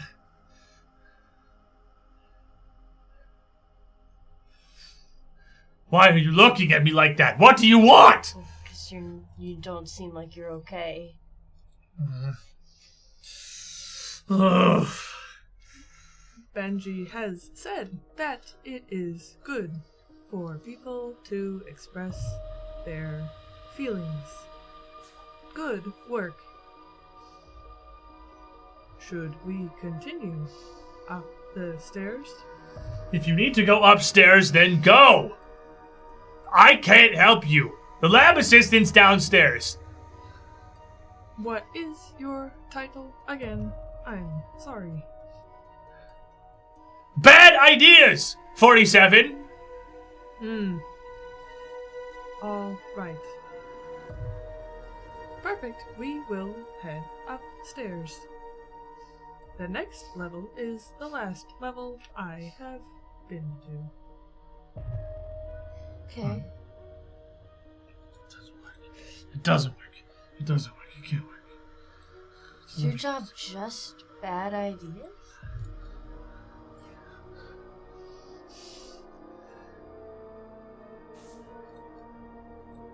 I'm the bad idea. I don't work. That's why I stay up here. And when Mun's here, I get sent downstairs with the robot. Out of the way. I'm bad ideas. I just remind him of what happens when it goes wrong if he doesn't pay attention. If the measurements are off, or if it's 3 seconds too long, or this is the wrong tube. I don't. That's why I keep a mirror where I'm doing work. I don't understand. We I may get it. want to continue. No, I don't understand why he's a bad idea, why he's failed. He looks like he's working perfectly fine. Is it an emotional imbalance? Seems like he's gone mad. No.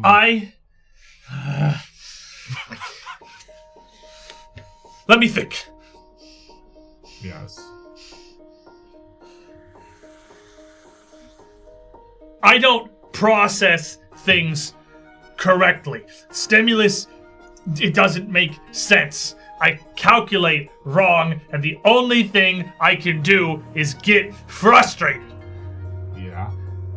That's all I'm for, is getting angry. Yeah. I don't do anything else. Yeah. That's mean. I don't know what to say to that. I feel like I'm looking at a mirror. How did mine make you? It messed up. I'm from the first batch. The lab assistant downstairs works. If you need help, go to him. That's what it's supposed to be. But at least, I guess, I understand things. At least I can have thoughts. I'm not like the attic ones. Yeah, I mean, you work perfectly fine to me. I can talk. Yeah. I can understand things. Yeah. But it all just frustrates me. And what's wrong with the attic ones? What makes them worse than you?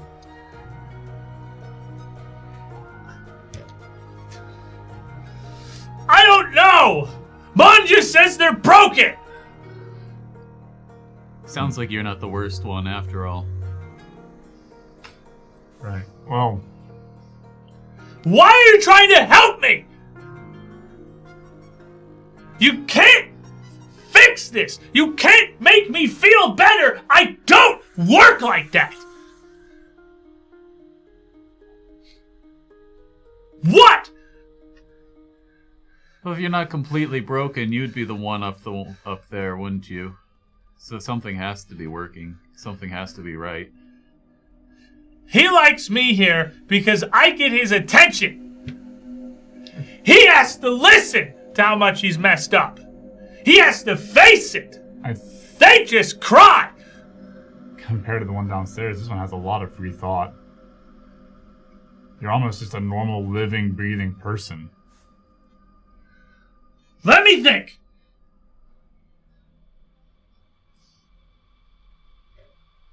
I'm gonna nudge MD and be like, he looks like a good, sparring partner, you know?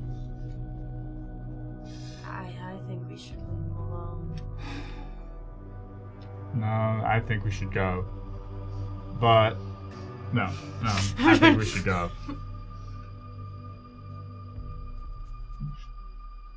He just gestures towards the stairs. Slams his hands back down on the desk. And he hits the desk so hard, you hear a crack and see one of his fingers jolt back.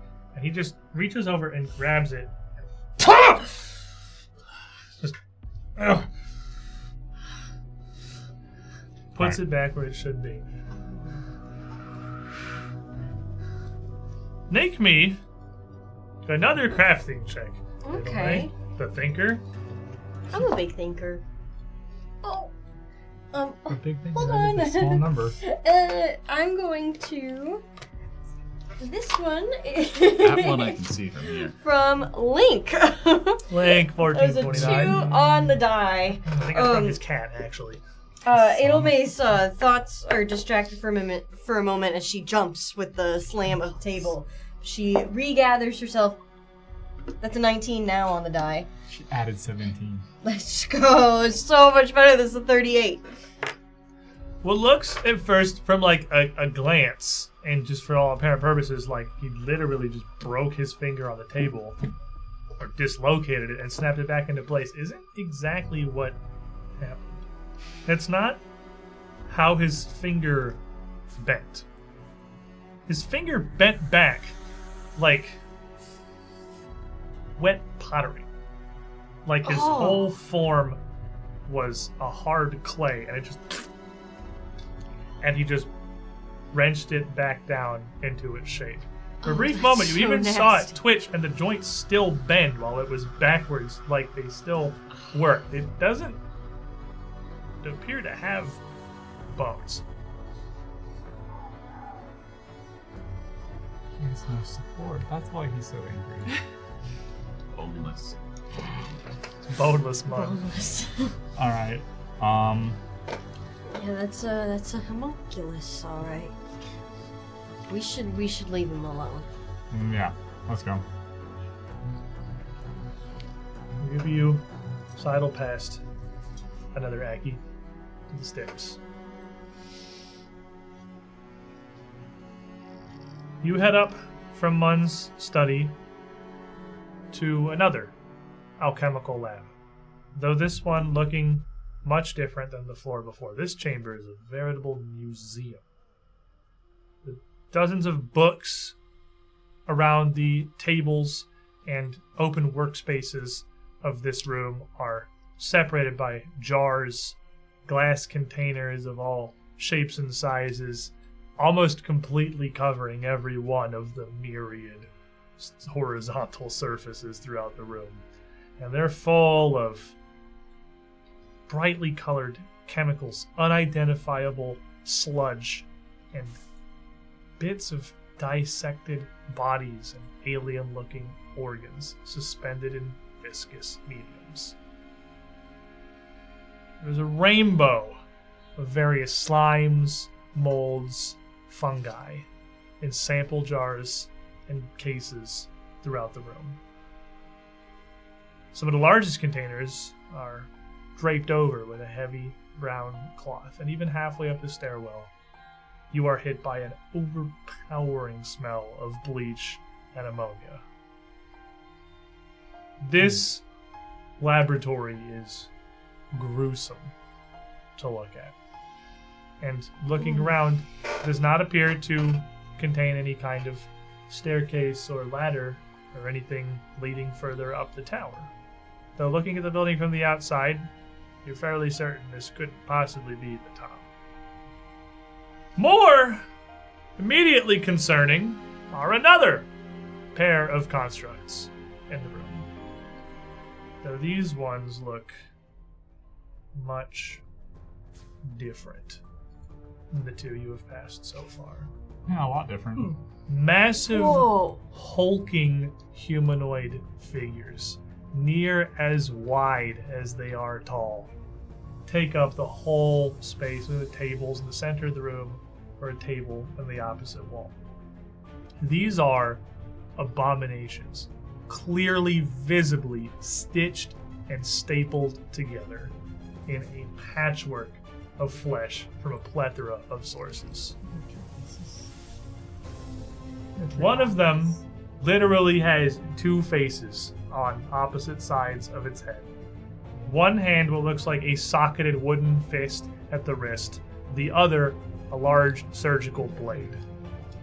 The second has some kind of a twirling mixer affixed to one hand and a set of huge needles on the left. Both of these constructs are horrific. When they turn around, see an unfamiliar face, and immediately roar as they stumble forward. This time, No. we're just gonna roll some initiative. No, no. Those seem way too big for a room with a bunch of glass jars and Oh! things everywhere. I just had the thought that, like, this is very reminiscent of Lowls' estate, except if it was run by a genius. The art on the token for this from the Strange Aeons mystery box is so much more horrifying because he has I don't know if you can really see it. There's faces just in random bits of the flesh stitched across him. They're just faces. There's like two on his stomach, one on his forearm. Like No. they're horrible, horrible creatures. Oh gosh. They're also very large. Yeah, they're huge. Holy cow. Alrighty, Edelmay, That's me. I got a 40. 40. Mm-hmm. MD. Now, what if I told you I rolled a 1 I wouldn't be shocked at all. at the 21? You were almost 20 lower than Edelmay. That's crazy. Jeez. Prototype. 30. We have a very even. All right, which bucket would you like to be in, Marius? 34. 30. This bucket. That bucket. Okie dokie. I will do you the solid of rolling these two separately. Get the one out now. Yeah. Oh. There's my little stat block. There's my little stat block. There's the stat I block. want to Who's meet your that good little stat? stat block. So good. Alrighty, so we have... Well, I rolled them separately, but at what may shock you, they're not that fast. Faster than me. Oh. They're both here. Now, those of you who were seeking as you entered this room, but that's Marius and MD, roll me a perception check before we get into combat here. I rolled a 6 on the die for a 26. 26. 14 for 35. The 26, Or you... 36 with C. Search, right? Is there a buff? Yeah. plus searching. Searching's just no, it's just regular unless you have something that gives you. Okay. Like, okay. Then So the 26. You looking around here, you see that a lot of these are clearly just stored specimens, but some of this is long-term experiments. You can see some of this on the table is still in progress. Things are brewing. Things are frothing. Things are kind of bubbling. But up sort of near the front, on this table nearest to the stairs, there are several sets of what look like finished products. They aren't labeled yet, but there are groups of sections of them that are loosely grouped together that look completed. The 34, 35, either one, you hear a faint, odd buzzing sound coming from these two creatures as they approach. Anyway. Okay, I was thinking. You were thinking. This is gonna shock you, constructs. Okay, so, awesome. Yeah, take a crafting check. Okay. Actually, I will throw that because you got any of that? You don't have any dubious knowledge or anything, do you? You got that funny stuff in there? Oh, I ain't got Funny it. who's what is Oh, your crafting? actually, I do have dubious knowledge. You have dubious? Yes. Think it's dubious? Mhm. What is your crafting modifier? 19. That's a big number. That's a big number. Yeah, I'm pretty smart. Okay, these are... Yeah, I know, I'm pretty smart. Hey, you want to guess what these are called? Because there's a decent chance you can just guess the name of this creature. Constructs? Called skin stitches. Oh, I like mine better. Skin stitches are more complex than they look because while they are not really intelligent, these aren't like the homunculi you met downstairs. They are, I guess, sort of like about Gollum on the level of how hard they are to make and how effective they are and how complicated of tasks they can undertake. These two skin stitches, as you look at them and look at how they're constructed, your crafting knowledge is the actual makeup of their body, look like they are really just a wad of flesh knitted together around you're not really sure what core in the middle. But that skin isn't like really terribly well attached This is to awful. them. And attacking them in melee, it's very easy to get stuck. Nuh-uh, dude. That's so grody. Grody. They are, no. though they look humanoid, they are fully animated. So, like, they can't just move their limbs like you can. They can move individual stapled flaps. So, if you were to, like, slash into them, that flap could try to grab you. Absolutely not. Well, Grabby if flap. I wasn't staying in the back before. You don't want to go hug the skin stitch? No, I'm not about to get eaten by a flap. You got me messed up, dude. I'm not about to. I'm gonna stay back here. Actually, I don't really see any reason to move at all. I'm going to. Oh, that's so nasty. They are horrific. You're gross. Jeez. That's disgusting. They're not fun creatures. go Hey, did punch you guys that. remember we're playing Strange Aeons? I gotta go punch that. You want to go punch it? I don't know. I gotta go punch that. You can. I got. There's probably other options, but Oh gosh. He has other options. All I'm gonna do is I'm gonna reach out to the two gentlemen next to me. I'm watching the flaps of skin flail and contort with perfect control and just basking in my horrible knowledge. I'm going to put my hands on both of these fellas and be like, You guys got this, right? Okay, so you can have Stoke the Heart, and you can have Heroism. Enjoy your gift. You boys have fun. Both giving you guys some different sort of +1s. Yours is for like attack rolls. Yours is going to be for damage. Alrighty. And I will stay where I am, right in the thick of the pack. Matter of fact, I'm just going to actually grip onto the railings of the stairs in front of me, kind of peeking out. I'm fully like, I'm put. Marius, you're kind of down the stairs enough that you're like, the floor of this room is maybe at shoulder level here, so it's, I'd say, mutual cover for you trying to shoot a longbow out through the railing, but also them trying to attack you. So, do you communicate any of this about them potentially being sticky, or is that apparent to me as well? You know, I Sticky's didn't. not the word I'd use. Grabby's the better Grabby. word, I think. Yeah. I guess I didn't. She's just stunned by fear. I don't really know if I really could put it into words right now. I'm sorry to say. Why, is it making you hungry? No, but I mean, it's close quarters, no. and so I was like, well, maybe I should be stabbing them instead of trying to shoot a longbow from Well, 2 you feet away. If you approach them. No, you just take your turn, man. Fun. You just take your All turn. right. Well, the good news I have now is that I'm going to hunt prey on both of them. I can do that now with the level up. Double prey. Double prey. And so obviously I'm going to pull out my sword and move up to the one that's on the left.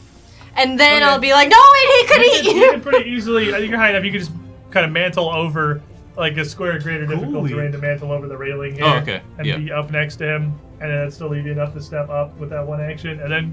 No, he could eat you. You gotta watch the flag. He's gonna get you. He's going to get you. Okay. What?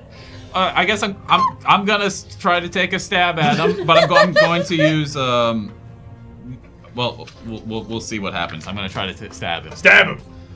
Get him. Get him. Ooh, that's a 17 plus 21 for what, 38? 38 definitely hits him. He's a huge, flabby skin monster. Stoke the Heart is at 4 extra damage. All right. Plus 4 damage from that stoke. But it is a boring little short sword, so 1d6. But it's a 5. So 10. Doesn't have and any what- runes or anything on it? No, Oh, okay. I don't think so. And then what's the addition? 4? So 14. We gotta get you some runes. Yeah. Okay, All on his 14. bow. You said piercing? Yeah. Okay. 14 points of piercing damage. You stick the sword into this thing. It literally does not react at all. You pierce your blade through the skin, and you feel a little bit strange. You, at this point, have stabbed a few things in your time. Not a ton, because you're an archer, but you've definitely had You've several done it. years hunting with the boys in the Dreamlands where, you've done some stuff. You know what it feels like to stab something. There's, resistance. There's flesh. Your blade pierces the skin and then just slides up to the hilt. Like whatever's in this is so soft or so just light that it offers nearly no resistance to you at all. And confused, you kind of look down and you see a wasp crawl out of the wound. Absolutely not. I was gonna make that as part of the skirmish strike, so I'm going to step back. Yeah. Good. I'm probably gonna move to the down the bottom left corner, just kind of make room away from. Oh wait, fair this. Yeah. Oh, dude, that is so nasty. I'm not. If I can Anyway. get in behind the shelf, But you know, it's a reasonably- step. Oh, behind the shelf in the middle of the room? Yeah, kind of give myself a. Little bit of. Well, not the middle of the room, but the bottom Oh, left. but it's it just a looks like step, right? It's a single step, or is it a stride? there's- 'Cause if it's a step. Oh, it's step. Okay. Yeah, it's one square. Okay. Yeah. All right, Edelman. Sorry, prototype. You're just so Okay. stressed. That is so gross. So this seems like an interesting fight, right? So we have our nice little bug stitch monsters of death and gruesomeness. So I think what we could add to this fight is a little bit of chaos. Ooh! So, roll on the Rod of Wonder table. Pathfinder GM Core, page 274. You put the Rod of Wonder What's in the there? Rod of Wonder? We He are put the Rod of adding Wonder in anything. there. What's the Rod of Wonder? It's just like the deck of many It's things. chaos. Literally anything The can. deck of many things could It's- kill you. What's not as bad as a deck. Oh, okay. I was like, no. Bryn, roll a d20. Why? So Who gave you that? That's the one. That was the one we got today. Oh, a saint. Rod of Wonder is in there. Okay. Ooh, it's a natural No! one. Natural one. Do you This have means good other things. cards? No, I'm so excited. You go to start to move up the stairs, and all of you see the prototype take a step forward, and then kind of jerk and just start spinning in place. Just you can hear the stone of her foot sliding, like grating on the wood-paneled floor. And then she stops for a moment. Roll me a d6. D6. Let's Oh my god. Let's go. 4. You're attacking Edelme this No, time. you. No! As you are confused for one round. You will now be using all of your actions to as if Edelme is the enemy, and then you short circuit. I was gonna be safe. I was gonna be fine. We cannot attack. In Are you the okay? lab. Hey, what's going on? And I spin, and you see me overcharged. Whoa, are you good? Overcharged, like I'm humming at this point. The Oh energy my is gosh. So high. Which, to overcharge, I think I need to roll Crafting check. a crafting check. 3. What's the total? 27. That's gonna fail. 28. Man, you guys have fun fighting those. 28's a regular failure. Okay, and then I cannot try to overcharge for another. You can't try to 2. overcharge this turn, but you Okay. just kind of short circuit. The lawnmower does not start. The lawnmower does not start, which is unfortunate because I was going to overcharge an ally. Anyways, so that didn't work. I was kind of hoping that would work. I actually kind of want that to work though. Can I re-roll that? You can hero point. It's a d20 I want roll. to re-roll that.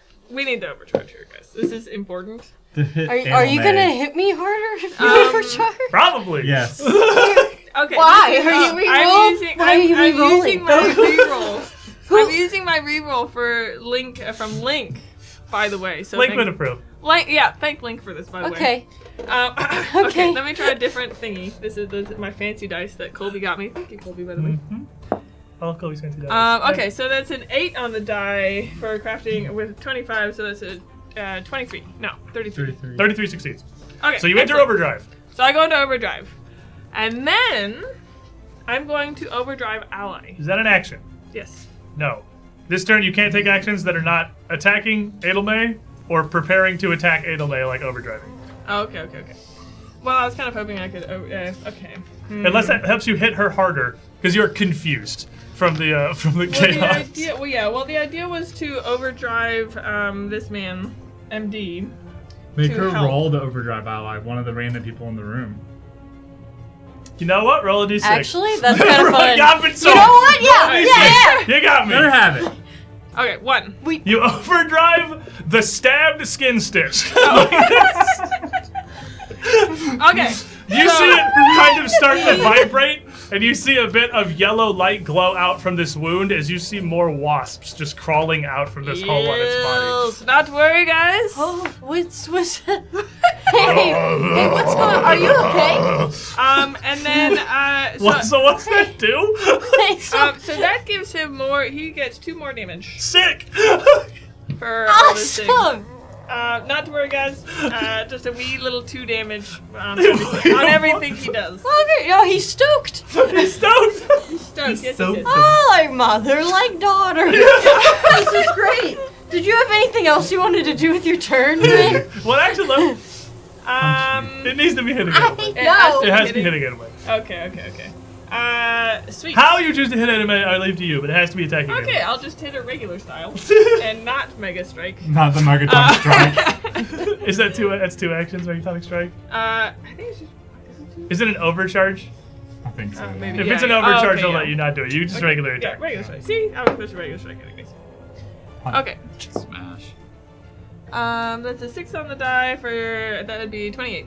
28. This is gonna hurt, so Yeah, I'm gonna maybe I'll try. disappear, maybe. I'm gonna try and I'm sure anybody disappear. would love to disappear right now. Let me just. I do! Oh, yes, I didn't have that page open because I didn't think that's what we were doing. I thought I'd be safe behind the railings. But that will give me, what is it? It's gonna be, some resistance to the damage. Your level, I believe. Yeah, equal to my, oh yeah, it is bigger now. 12. Your AC still isn't even above 28. She's not allowed The to wear armor. disappointment in his voice. It just got Oh everybody wait, know. it's 29 now. Is it? Because Yeah. I have a cloak. Yes. That's what she told me. She told me it was 29 earlier. Okay, well, 28 misses then. I think so, yeah! Oh, you tried to hit me! Giant man on the right is going to stomp down this aisle, just kind of dragging this set of injection needles on its hand against the table as it raises this mixing kit that starts to twirl and whir as he just goes to slam it down towards MD. And seeing as I'm overcharged on villain points, I will villain point this. Big skin stitch hand. No, they're all overcharged. Well, this isn't the one that's in crazy mode. 35 to hit. Yeah. And then he is going to smack down with that and just bring it up and smack it a second time. And I will use a second villain point Man, I to think get me off the cap. man in my heart. Smack. I rolled 5 higher, so it will be the same number. Hey, crazy thing about that same number, it does in fact hit. So he will hit you with one big thud, and then the other. First, large thud. Good. 25 points of bludgeoning damage. Kidoki. Second, large thud. 24 points of bludgeoning damage. Easy numbers. And as you are hit with both of these in rapid succession, the raw concussive force of its blows is staggering. Make me a fortitude save. Gonna be a 6 on the die, so 28. But I want to go ahead and not get super hurt.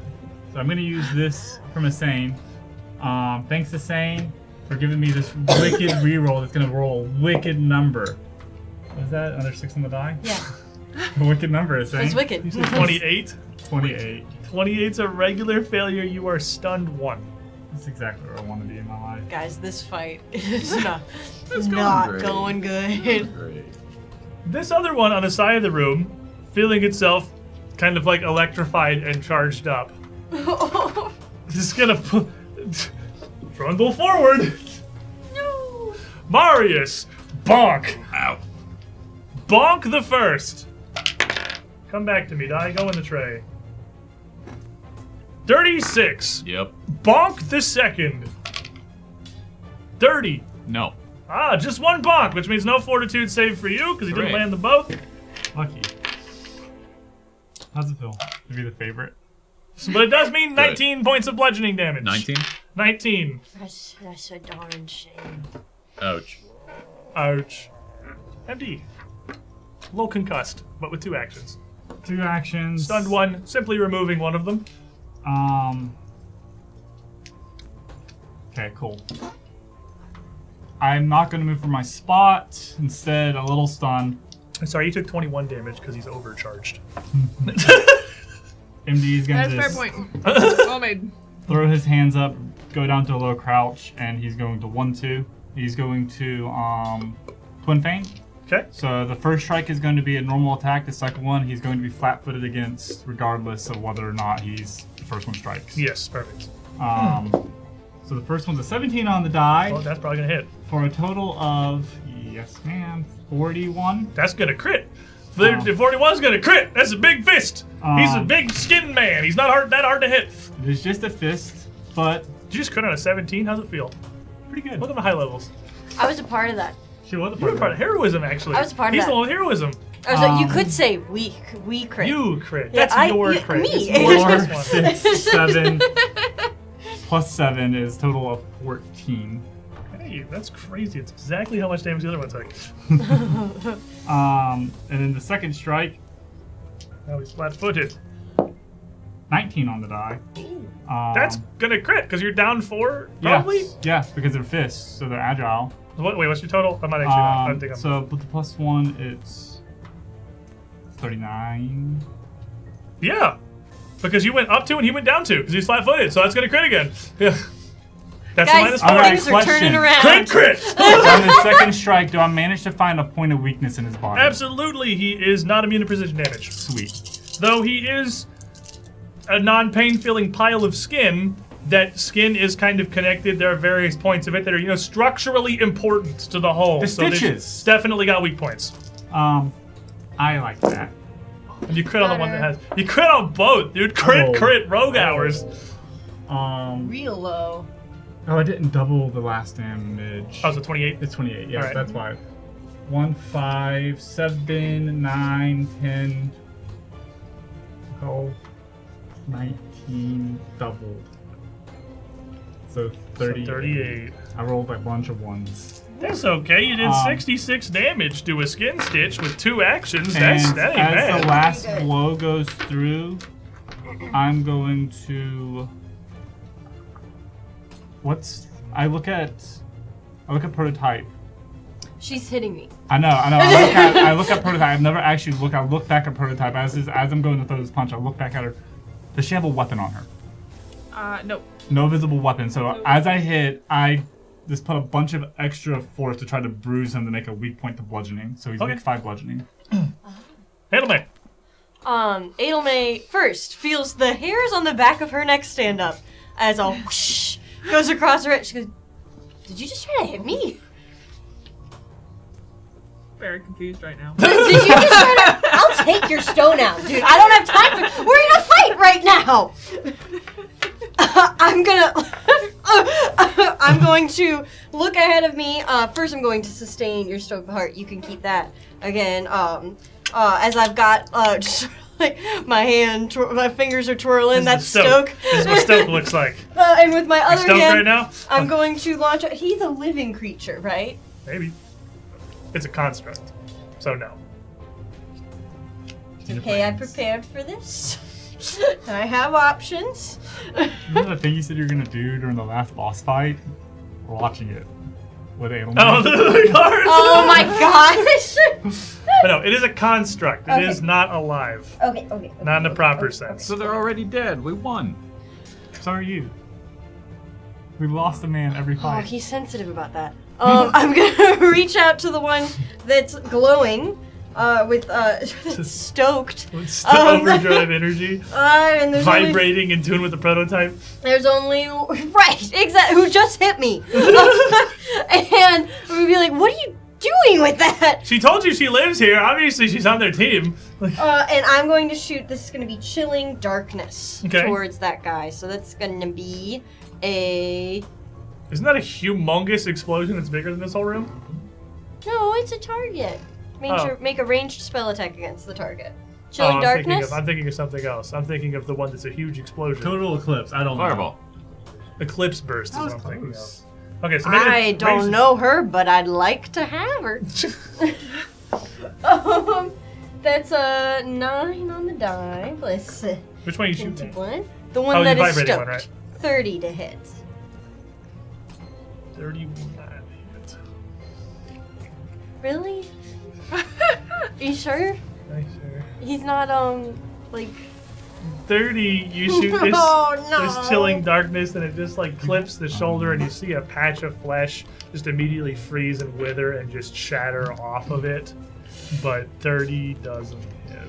Beans. I look over to the prototype. I was like, "You made it impervious." What's wrong with you? Marius, Are these shelves or tables beside me? They're tables. These are all work tables. They're open surfaces and they are completely covered in stuff. I want to still try to jump up on top of I one. don't think it stops you from jumping up on top of you. You're gonna knock a lot of crap over and break a lot of things, but you can do that. We're gonna break a lot of things. Breaking a lot of things. He's up on the Break table. stuff. Alright. And I think I'll also just try to do a long jump over to the far, like the other side too. Okay, you got your little ghoul hop to get kind of Yeah. behind this guy. Yeah, that's a short enough distance. You can do that for sure. Well, could I like do a ghoul hop with a long jump to get to the far table? Are you trying to get all the way back there? Yeah. You're jumping half your speed, right? With ghoul jump? Is it? That's how a regular ghoul jump works. I assume your jump works the same way. We'll It's gonna jump. take me a second to figure out. I don't that think you're plan. getting all the 5, 10, 15, 20, 25, 30. That'd be... I mean, roll me an athletics Even check. with, but I do have boots abounding, which will give me a Boots +2 abounding. on that. Yeah, roll me an athletics check. Because we have a roll for this. See how far Natural you- 1. It does not get you as far into the room, no. Okay. What's the total on that? With athletics, 17, 18, and then +2, so 20. So yeah, it gets you to like behind the creature. You climb up, and the natural one, you immediately slip in whatever incredibly viscous liquid comes out of a couple of glass containers you've broken, slick like grease, and you slide and just make it past the backside of this thing as it kind of very slowly pivots to follow you, just sweeping an arm across the table and destroying dozens of projects and jars. They're the least attack of opportunity having creatures that have possibly ever existed. They are so slow. Surprised they don't have reach. You know, they don't have that either. They got like in 2E, large creatures with just like regular hands usually don't. That's good. This turn already feels like a waste. I'm just gonna hop down and run to the far corner. Basically up straight, but I'll avoid the mess on the table. All right, he's found the little corner between the tables. In the Yeah, back. give All myself right. a little bit You of found cover. the refuse corner. Yeah. You jump back here, and there's like a little Marius trash is can, and really you're good just about kind of cowering behind the desks, and you got some cover. Prototype. The confusion fades as you stop spinning, and then the world a few moments later stops spinning, and you kind of realize where you are. I'm slapping you on the face. Slapping me in the face. I'm like, I am confused. you need to get your head in the. We're in the middle of a fight right now. Good luck, MD. And I'm going to also. That was a 7-second turn. But the energy does kind of power through me, so I am still humming. All systems are a go, and so you have gauntlets is what you use, yeah? That's what I have Fancy currently. gauntlets. Everyone's suddenly punching now. We have a very punchy I'm party. always punchy. Yeah, so I'm going to, as the energy kind of like races down my arm, it'll just go dink, dink, dink, dink down the end of the gauntlet, and I will do another overdrive ally. Unfortunately, his overdrive ally lasts for the entirety of Oh my god. while I'm up. Unfortunate. Yours will only last this turn. He gets the good one. You get the knockoff. Oh Yes. my gosh. I get great value. And then I will Kirkland's also, signature. as it goes, as I kind of lean down and it goes click, click, click, and the energy kind of pulses out of it, it'll click, click, click again, and you will also get helpful tinkering. So you're gonna get +2, and also an extra d6 to any of your hits. And then I am going to move up next to MD, so that I'm next to the monster. Do I have to be on a specific side for you, or just? Nope. Now he's flat-footed to both of us. Okay. Is that 3? That's 3. Okay. Overdrive ally, tinker, and step. All right, the one right in front of you, who has taken a big series of crits, is going to kind of stagger backwards from the force, and it's going to take the blender hand, and where you just kind of beat it and it crumpled in a little bit, it's going to stick it into itself. I hate this fight. As like you do this, I forgot about crit spec. What does it do? For brawling, it's a DC. It's a fort DC against my class. Against my class DC would be slowed 1. Twice. That's like a million. 30. I did that. 3, Class- okay. Yeah, class forget DC about it. Did But it happened twice. 29. 29. What's a rogue's class DC at this point? I don't know. Whatever. He reaches in, puts this like spinning blender into his own flesh on the wound, and it starts to just rip and tear away. Oh Second one. gosh. That's what? Second one tells. Second one fails, so you slowed one? Yep. This, as it rips and tears, layers and sheets of this flesh just come loose and flap, and it opens up a huge hole in itself.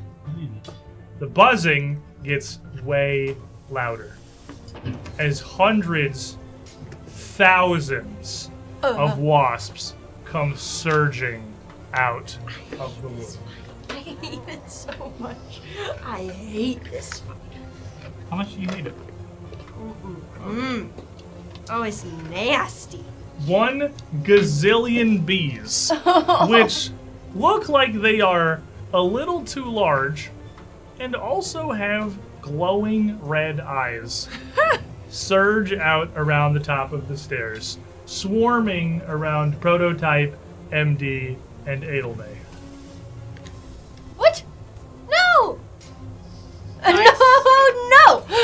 Where they will proceed to get very stingy, Oh. because that is the thing that Bees they do. do. I have such huge eyes. They are You have truly the beautiful worst. Eyes. Gee, Clan Lost, what big eye you got? I need the 3 of you to make me reflex saves. Would you say that's gonna hurt me? Oh, it sure is. Okay, that's good. I'll try and leave. 38. Okay, Rogue. I'll make the save. You thought they were already horrible. Did you know they were full of bees? Bees are my biggest What's in fear. I have a 21. 21 is a normal failure. 38. 38 is a critical success. You I don't even know what a bee is, dude. Bees. Okay, so Prototype specifically, you are going to take. They have all 3 actions to just buzz. Why don't I just use this calculator that's right here? You are going to take a total. Scott. This is a very high roll. 72 piercing damage. Whoa. What? Got the thing right They're For bees? stingers, as they strike at you, punch into the stone of Prototype's body like it's nothing. And as you notice, you see the glint of adamantine in their stingers. These are not normal bees. Who has enough They money? are. Well, it's really, even for a swarm of them, it's so little. You could collect the adamantine from all of these and you wouldn't even have 1 scrap. It's nearly nothing. It's so expensive. That's It's still so If stupid. you look at this laboratory! Adamantine bees? Bee stingers. Bee stingers. With glowing red eyes. I don't horrible know. demon bees. No. I'll Calistria. take any other fantasy hijinks, but where I draw the line is adamantine bees. Calistria would be proud. The second one of these God. will turn around and take the blade in its hand and stick it into the wound inflicted by Marius' sword and slash itself open. More bees. Guess what's inside this second skin pinata? Candy.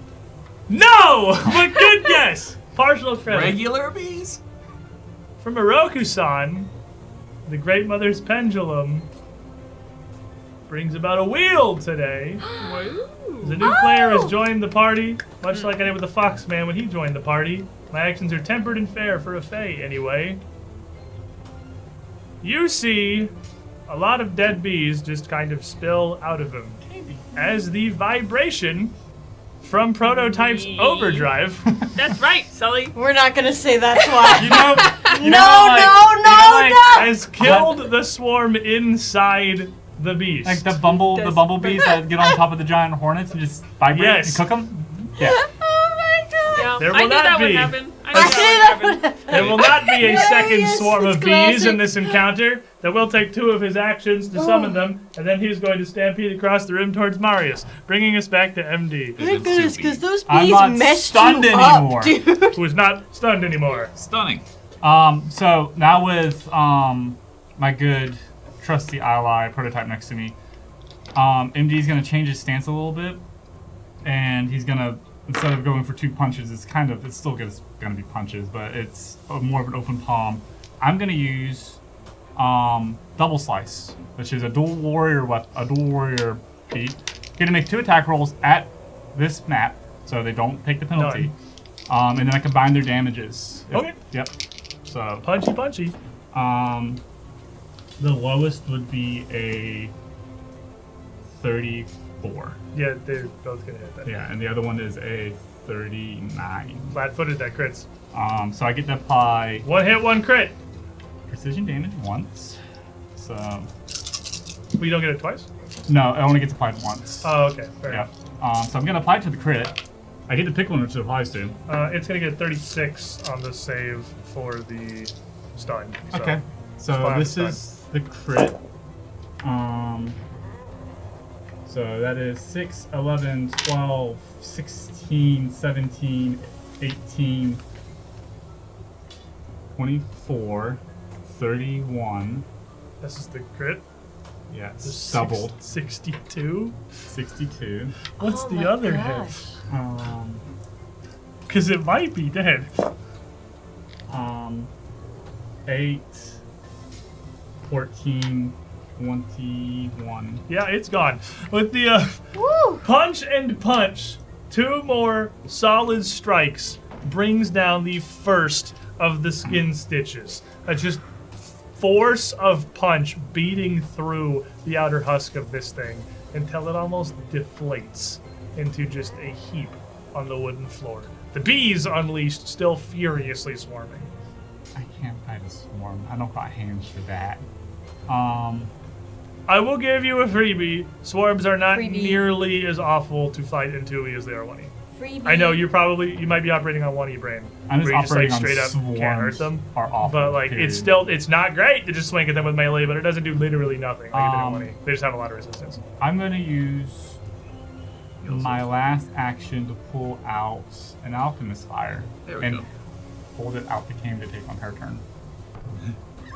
Edelmay. I have a new plan. Yes, Edelmay, what's your plan? Okay, take it. How far away do I need to get to use one of these? I mean, you could. There's no distance you have to get to. You can just drop it at your feet. So you have several options here. Well, You got a couple of choices. okay. You can drop it on the floor. Drop it on the That's floor. gonna happen. It's gonna auto hit everybody because it's just gonna splash in your square, dealing the splash damage to everyone. On a moderate alchemist fire, the splash damage is 2.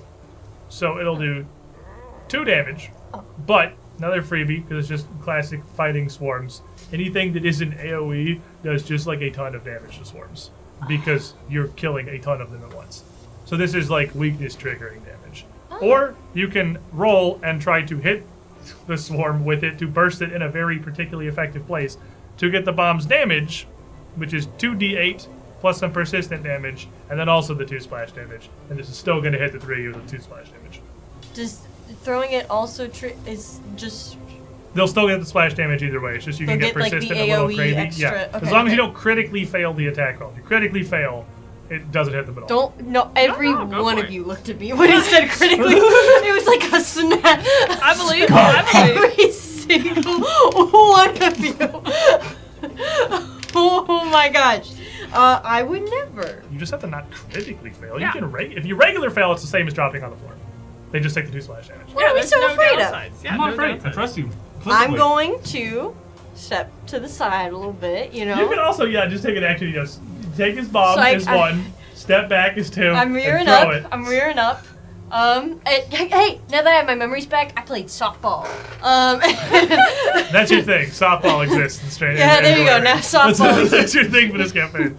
and I'm gonna rear it up and I'm gonna pitch it right into So the this middle. will be the same roll as your gun. Does your gun has no runes on it, right?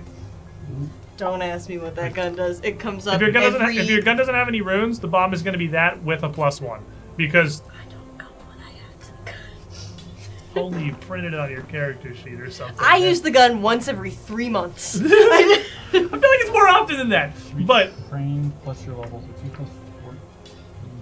This is what we got people for. what's your dex? My dexterity is +3. 4 is. You're rolling a plus 17. Plus 18. Oh, I'm good at it. Plus like, 18 because moderate alchemist fire are like shaped to be thrown, and you just get a bonus to throwing them. Shaped like a softball. Alright, Just shape a softball I'm shape. so good Perfect. at throwing these, and Plus I didn't 18. even know.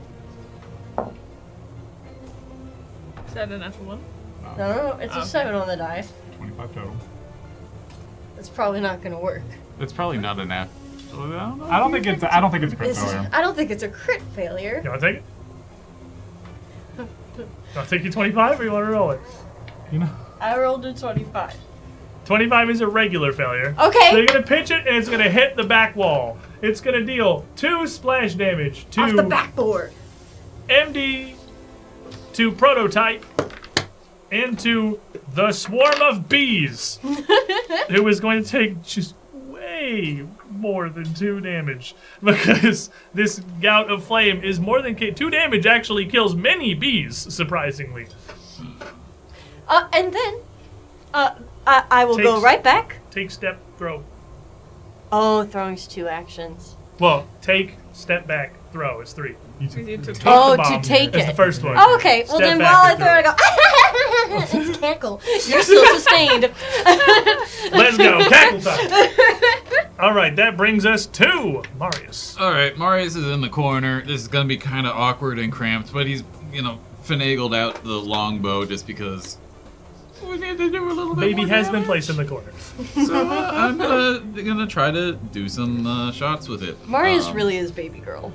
We're gonna do a. I always said that. It's I mean, come on. Yeah, we're gonna deadly aim All right. first. That's a 4. I'm just gonna assume that's not gonna hit. Probably not. I think it's almost certainly correct. Yeah. So let's do a hunted shot for 2. That's a 6 and a 13. So.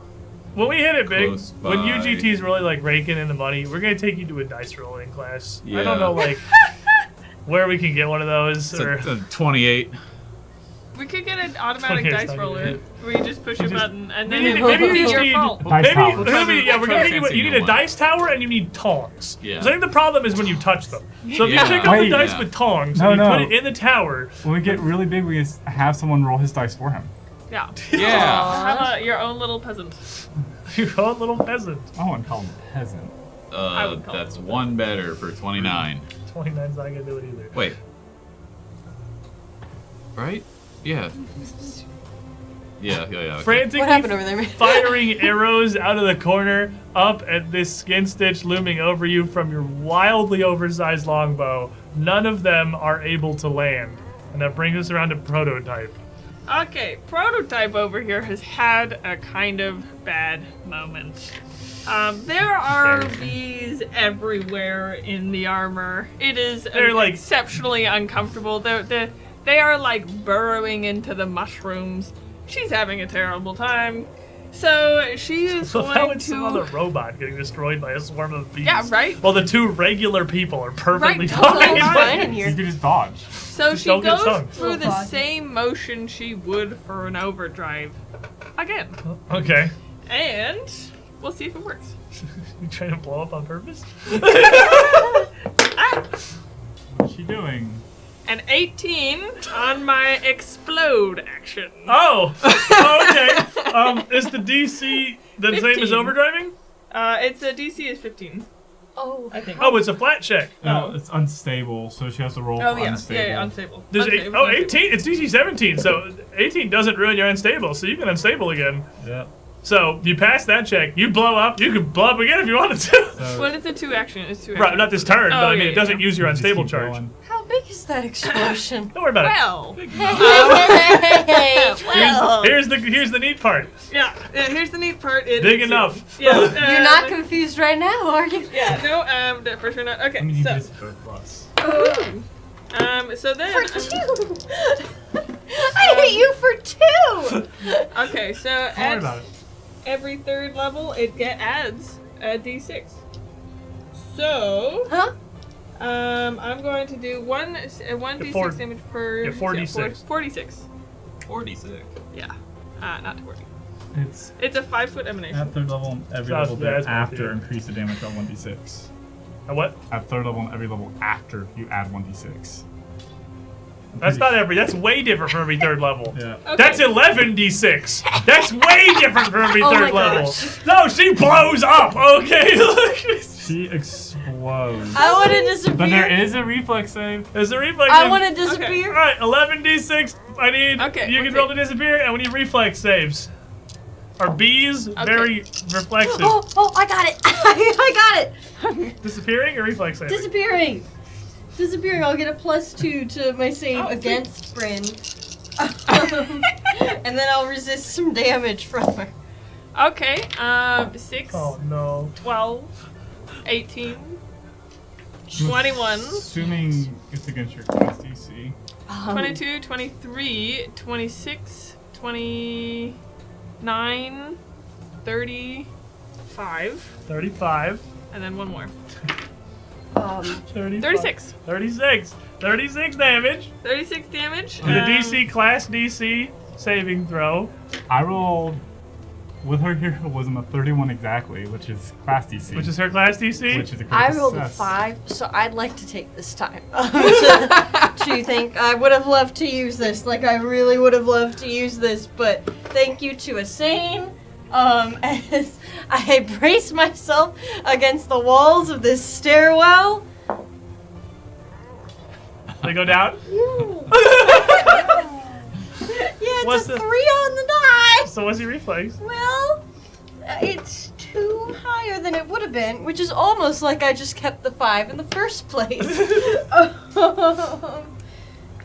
Yeah, it's a 24. So hey, you're taking 36 fire damage. Awesome. You're taking Minus some stuff. 30 fire damage. That's a As she takes damage, some of it is redirected to me regardless. The swarm, it's an elite hell wasp swarm. I rolled a 3. That's a 21, which I'm pretty sure is exactly a critical failure. Yeah. Yes. So they're taking 72 points of fire damage, plus some weakness. So, Marius, you shoot some arrows, you hear it breaking glass, you see a gout of fire, you just see an explosion on the other side of the room. You're gonna look past the skin stitch, and you just see fried wasps everywhere. Just blackened, charred, dead little bees all over the place. 72 plus their weakness, they're absolutely toasted. They are gone. I have instant value on that. Nice. And then I am very surprised. So as I try and overdrive again, and just an explosion. So I actually, you can see her like totally duck down and turn into like almost a spherical object. I'm going to raise my shield. That was a terrifying experience. I am not a battle droid. This is not what I signed up for. Don't you hate when you just explode? It just kind of happens. Skin Stitch is a simple man. Skin Stitch smash. Smash. There's one of the best Pathfinder 2e memes that graced the internet was the I just attack 3 times IQ bell curve thing. Skin Stitch is definitely on the bottom. Same. But he is Same. just gonna attack 3 times. He doesn't have a whole lot else going on. So, Like his big shtick was the lost delivery service. 39. Yep. Natural 1 is the third attack. Aha. Ah, Ah!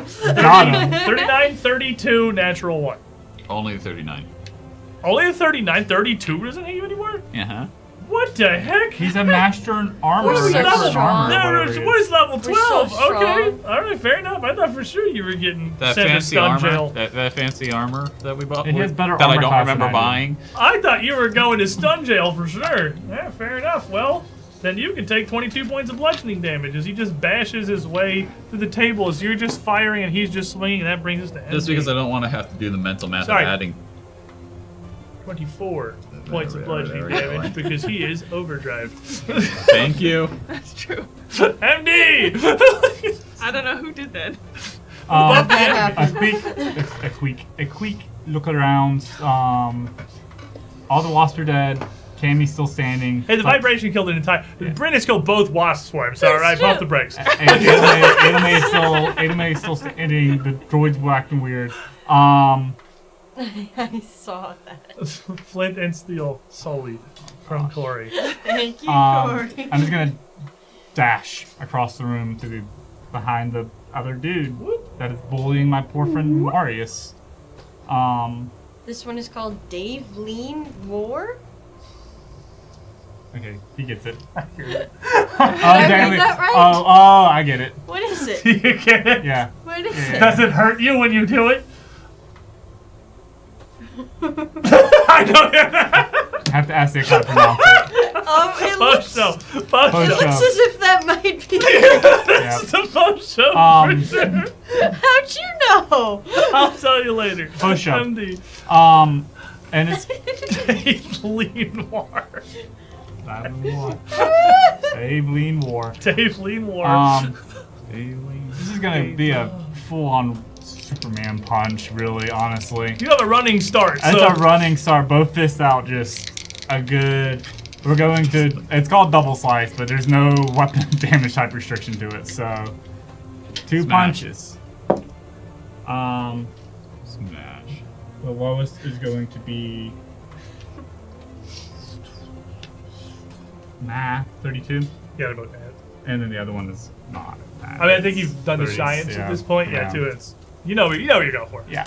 Precision damage on both though. So there's 2 regular sneak attacks. Yes. And less Do I double still slice. have the damage buff from No, that's whatever you just- did? 1 turn. No, that's just 1 turn. Okay, the Tinker. Oh, Tinker? Oh, yeah, you do. I do? Oh, 1d6. bonus D6. Um, Rogue love D6. bro, I don't like all my dice cocking themselves on each other. You hit the point. Whoa. Don't look at me like that. Don't give me that look. Huh. 14. You ever have 27. 27. Yep, on 1, and then get rid of 3 of these. I don't have enough He had dice. 14 damage. Now he has 41. It's flipped. That numbers are fun. 21. Okay. 21. And then we're going to kind of knock him off balance to expose, try to expose a weak point in the stitching for piercing damage. Alrighty. Cammy. Edelman. That's me. That's you. That's her. You've been exploded. You've been beezed. You've been slapped by a robot. 100% of the damage you've taken in this fight has been from your team. my team. Well, sorry, Bryn specifically. Actually, From creation. Bryn. Oh, great slayer of wasps! No! A hero point from Hypervol. Thank you, thank What's you. that one? I've been working hard on this. Aha! Very fitting. This is called Lessons from Death. Thank you so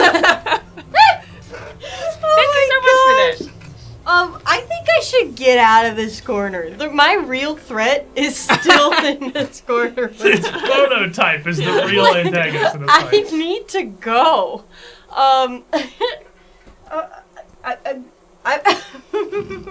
The fun thing to think about here is that because she's down the stairs, technically she has the angry Aki still just kind of screaming at her He is just kind of down, still twitching next to the desk, like next to the explosion. breathing heavily. So I'm Grunting. going to come around this corner and over to this other side of the table here. Perfect. As I'm running and I'm trying to be very sneaky about it, everything around me's dead, but it's okay. As I crouch next to the table and I go, fly. And I come screaming.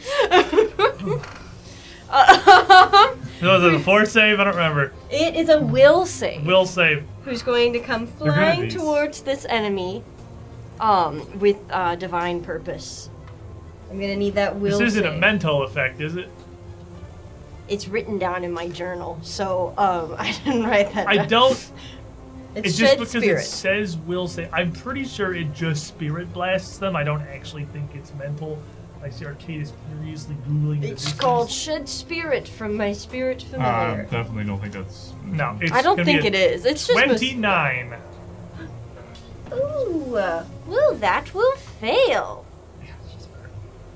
It may shock you to learn the giant stitched abomination does not have a fantastic will save. I was hoping. I'm gonna need some D6s. 1, 2, 4, 5, 6. 66 damage to this guy. 66. I wish. And that's going to be. So 19. This is spirit damage, right? Just Yes. direct divine blasting. Spirit damage. 19 spirit damage. Okie dokie. Is on its way back to me. It will just dart its tongue out at MD, giving him half of that HP. So 8. As this blast and sears a big portion of the back of this skin stitch here, as it's just wailing on this corner where Marius is. It's not quite toppled yet, but it is close. All right. Marius. Gonna continue to awkwardly try to shoot arrows at it from the You corner. have developed the weirdest position from which to fire a longbow. You distilled that one in the lab, literally. All right, Dice. I know we're all feeling tired today. It's been a rough Sunday. Or We're he's just weak by kind of piercing now. here, but He's weak to I had to piercing. get up and start moving. It's time for you to start rolling. as I'll well. put it next to his weakness to slashing, right after the entire party stopped using slashing weapons. Yeah. For the guy that's weak 10 to slashing. Here we go. Because he's just a skin bag. Well, the 12, 21, so 33. That hits. That hits, and then the 7 is not going to hit. Got one. So we'll You go may only on need there. one. 3D. Arrows don't hit that hard individually. It's kind of like he does a lot of them, is where the damage comes from. But it is 3d6 now. So Or 7. 2d6. Ooh, that's a 6. 13, 14, 15, 16, 16, and 6 of, or 16, 13 piercing, 3 sonic. Okay. So 16 total. And that's more than I thought it was going to be, but that doesn't quite do it. But hitting him again, like, definitely will. All right, let's try hitting him again. This time. You fill him with loud arrows. Very loud arrows. will He's loud. stop. Yeah. No, one more time. Come on. Come You on. get- Come on, Marius. No. I think Oh, come on! Proto time. I'll try all of my dice and none of them will work. Okay, so A stiff wind will blow over this. It has. I'm in a Well, cramped hit corner. points. I'm sorry. It's got It's hard to 12. I'll pull just give it to you. longbow. There's 12 HP on this thing. So as out of this little ball, you see the 3 eyes like poke up. Eyes. 3 eyes poke up and look over, looking down at my body. I'm still humming. Still humming along. That's what we need to see. And I'm going to I stand up all stiffly, a little bit on the nervous looking side, and I'll walk around to the side, just like the north side of the muster. And as I go, I'm going to kind of regroup all of this energy and go, I'm not just kidding. I'm just gonna stab it with my hand. But poke it. She's Yeah, just gonna poke it. poke it. Oh my Yeah, gosh. I'm gonna poke it, but with a very, very strong force of just energy kind of coming with this. It's gonna be a megaton strike. Megaton strike. Okay. Oh my god. So It's flat-footed she's because not a MD battle is druid. the present. thing is, Not a that- battle droid. It has an ability called Megaton Strike. I did forget that there's the +4 from the Stoke the Heart. It has 8 health. but it probably isn't going to make a difference right now. I also did not sustain it. Oh, then never It mind. has 12 health. Okay. Uh-huh. Well, Come on. that's a 28, Please. but I feel like I could we? What do we think? 28? I think I could. Ooh. You know what I should have done? Is these things. But that's okay. No, it's okay. I'm still learning how to fight. So we're just going to say, man, gosh, that feels bad. But I guess 28 it is. Since it's flat-footed. 28 does not hit. It's flat-footed. If he gets back to me, I'm gonna like greeny punch him. I think the math has been science at this point. Yep. I think you know the I think number we you're know going what we for. need. I think you know where your target is. But as you bury this overcharged fist into its side, it having had nearly 0 success. Well, that's not true. It did hit Marius 1 time. 2 times. 2 times. Wow. It's not smart. It's just gonna keep doing that. It's not come up with a new plan level of tactical. It's gonna punch the corner until the corner is gone. So the corner stops shooting him. 33. That meets it. Definitely no. Definitely, if 33 meets it, that's the only one that's in here. Okay. I'm gonna tell you, the rest of those aren't getting there. So, one more generous helping of 28 points of bludgeoning damage because he's in overdrive. MD, please. It's just punching the corner. I'm just punching him. him. It's just occasionally getting hit by random swings. It's just two-handed flailing. Not even responding to the creepy behind it. You're just like kind of punching into the flesh. 30, 34. What happens? 35. Can you do less than 12 damage? Not with sneak attack. What happens? He's going, and I just hit one good stitch, and it just unravels. Like I just hook one stitch with the finger and pull, and just unravel a big portion of him, and he just falls over and slumps in a pile of flesh. As he just kind of drops this thing flopping down over the corner, the bulk of it just draping over the whole of this corner and sort of burying Marius back in this tomb for a moment. This room falls silent. The specimen jars and experiments across many of the tables, especially on the western side here, have been destroyed, smashed, shattered, blasted to pieces. You still have near the stairwell like some finished products, and most of the middle of the room has largely survived.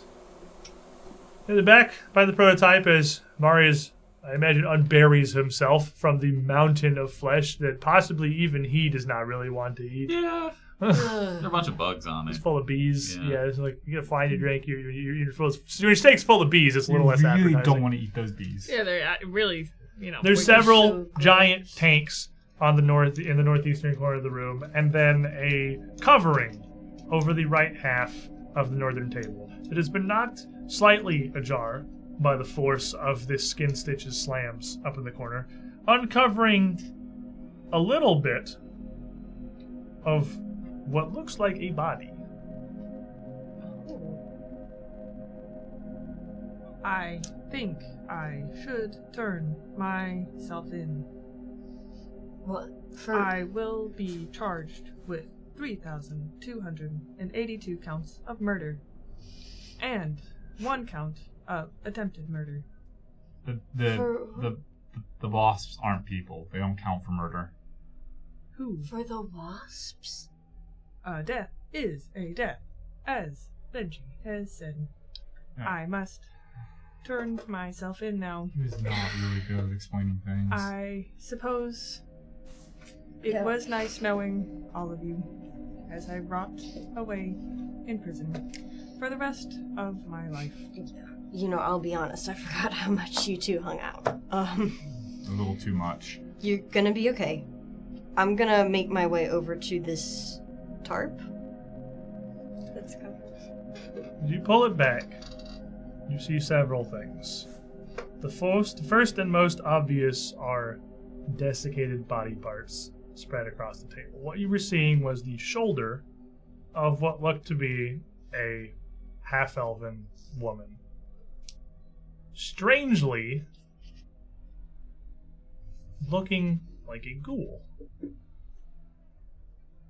This is, anyone at this level trained in religion would have the base level knowledge, MD, to know that that's not a thing that can happen.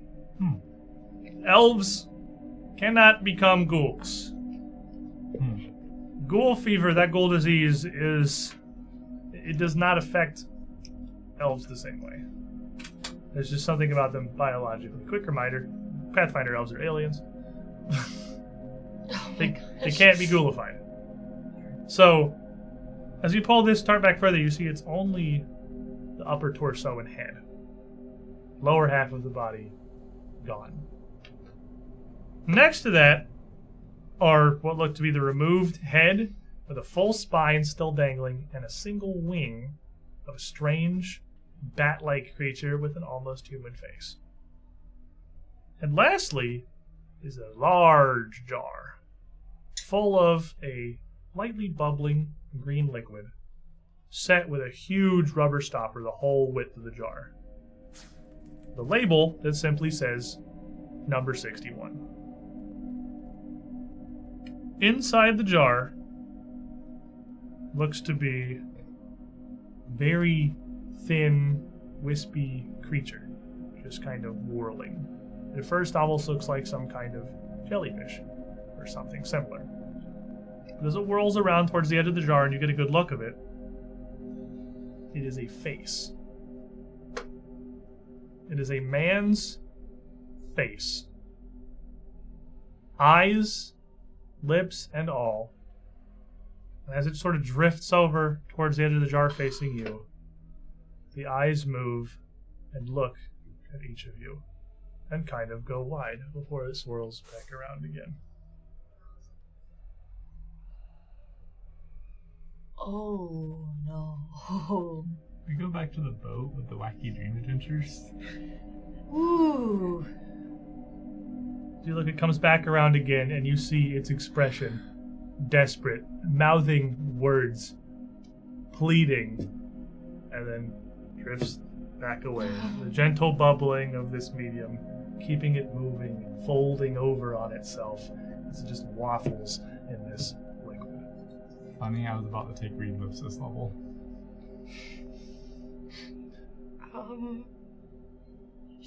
It comes back around one more time and desperately, looking at whoever's closest to this, it looks back and forth between you and the top of the jar, you and the top of the jar, you and the top of the jar, and twists again. Okay, should we let him out? And it is there. Oh, no! So we will end today's episode. Not the weird face guy out. He's only a face. Oh, no. He's so good at hiding. What did you say earlier? Was it on break or was it on the show where you said this seemed like Iris Hill if the person in charge was actually competent? Yeah, it's when we rolled for initiative. That was what it was. Yeah, it allows to state if the person who's in charge is actually a genius. Munn's laboratory is a nightmare of experiments and abominations. And by what it looks like from the outside, there's still a few levels left to this tower. Next week, when we return, if we can even figure out how to get up there, we'll have to see where that leads. Thank you for joining us, everyone. I, of course, want to shout out all of our other fun shows we have coming this week. We got Starfinder this week? I know we're missing one soon. That's not this week, though. Well, we have next it this week. week. Warhammer, right? But the next week after Tuesday that. evening on our Insane YOLO Tuesday show, we're going to be painting some Warhammer minis as we prepare for our battle to be the president of space. And then Wednesday, we're not the only ones finally back in our time slot with a new season. Secrets Between the Stars continues. And we, of course, will be back here next Sunday, hopefully with our full party. I would imagine that whatever was dealing with the guards, that fight, something I would hope someone as perceptive as Reginald would maybe notice from outside and think, you know what, I gotta get in there too.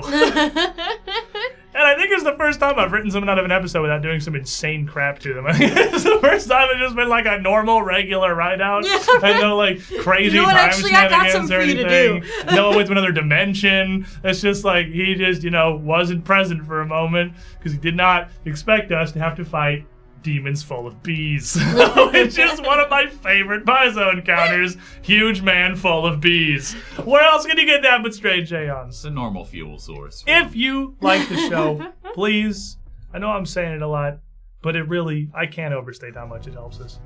Give us a follow. Easiest Totally free way you can support our content. But we got some other less free ways you can support our content and also get some cool stuff for you. We have several partners down below the channel. Easy Roller, where I got some absolutely fantastic dice that these guys got me for this new chapter that I'm rolling almost exclusively now, unless I have to roll a bunch of dice for something. Arkin Forge we use for all of our maps, our virtual tabletop, and throwing up all of our art.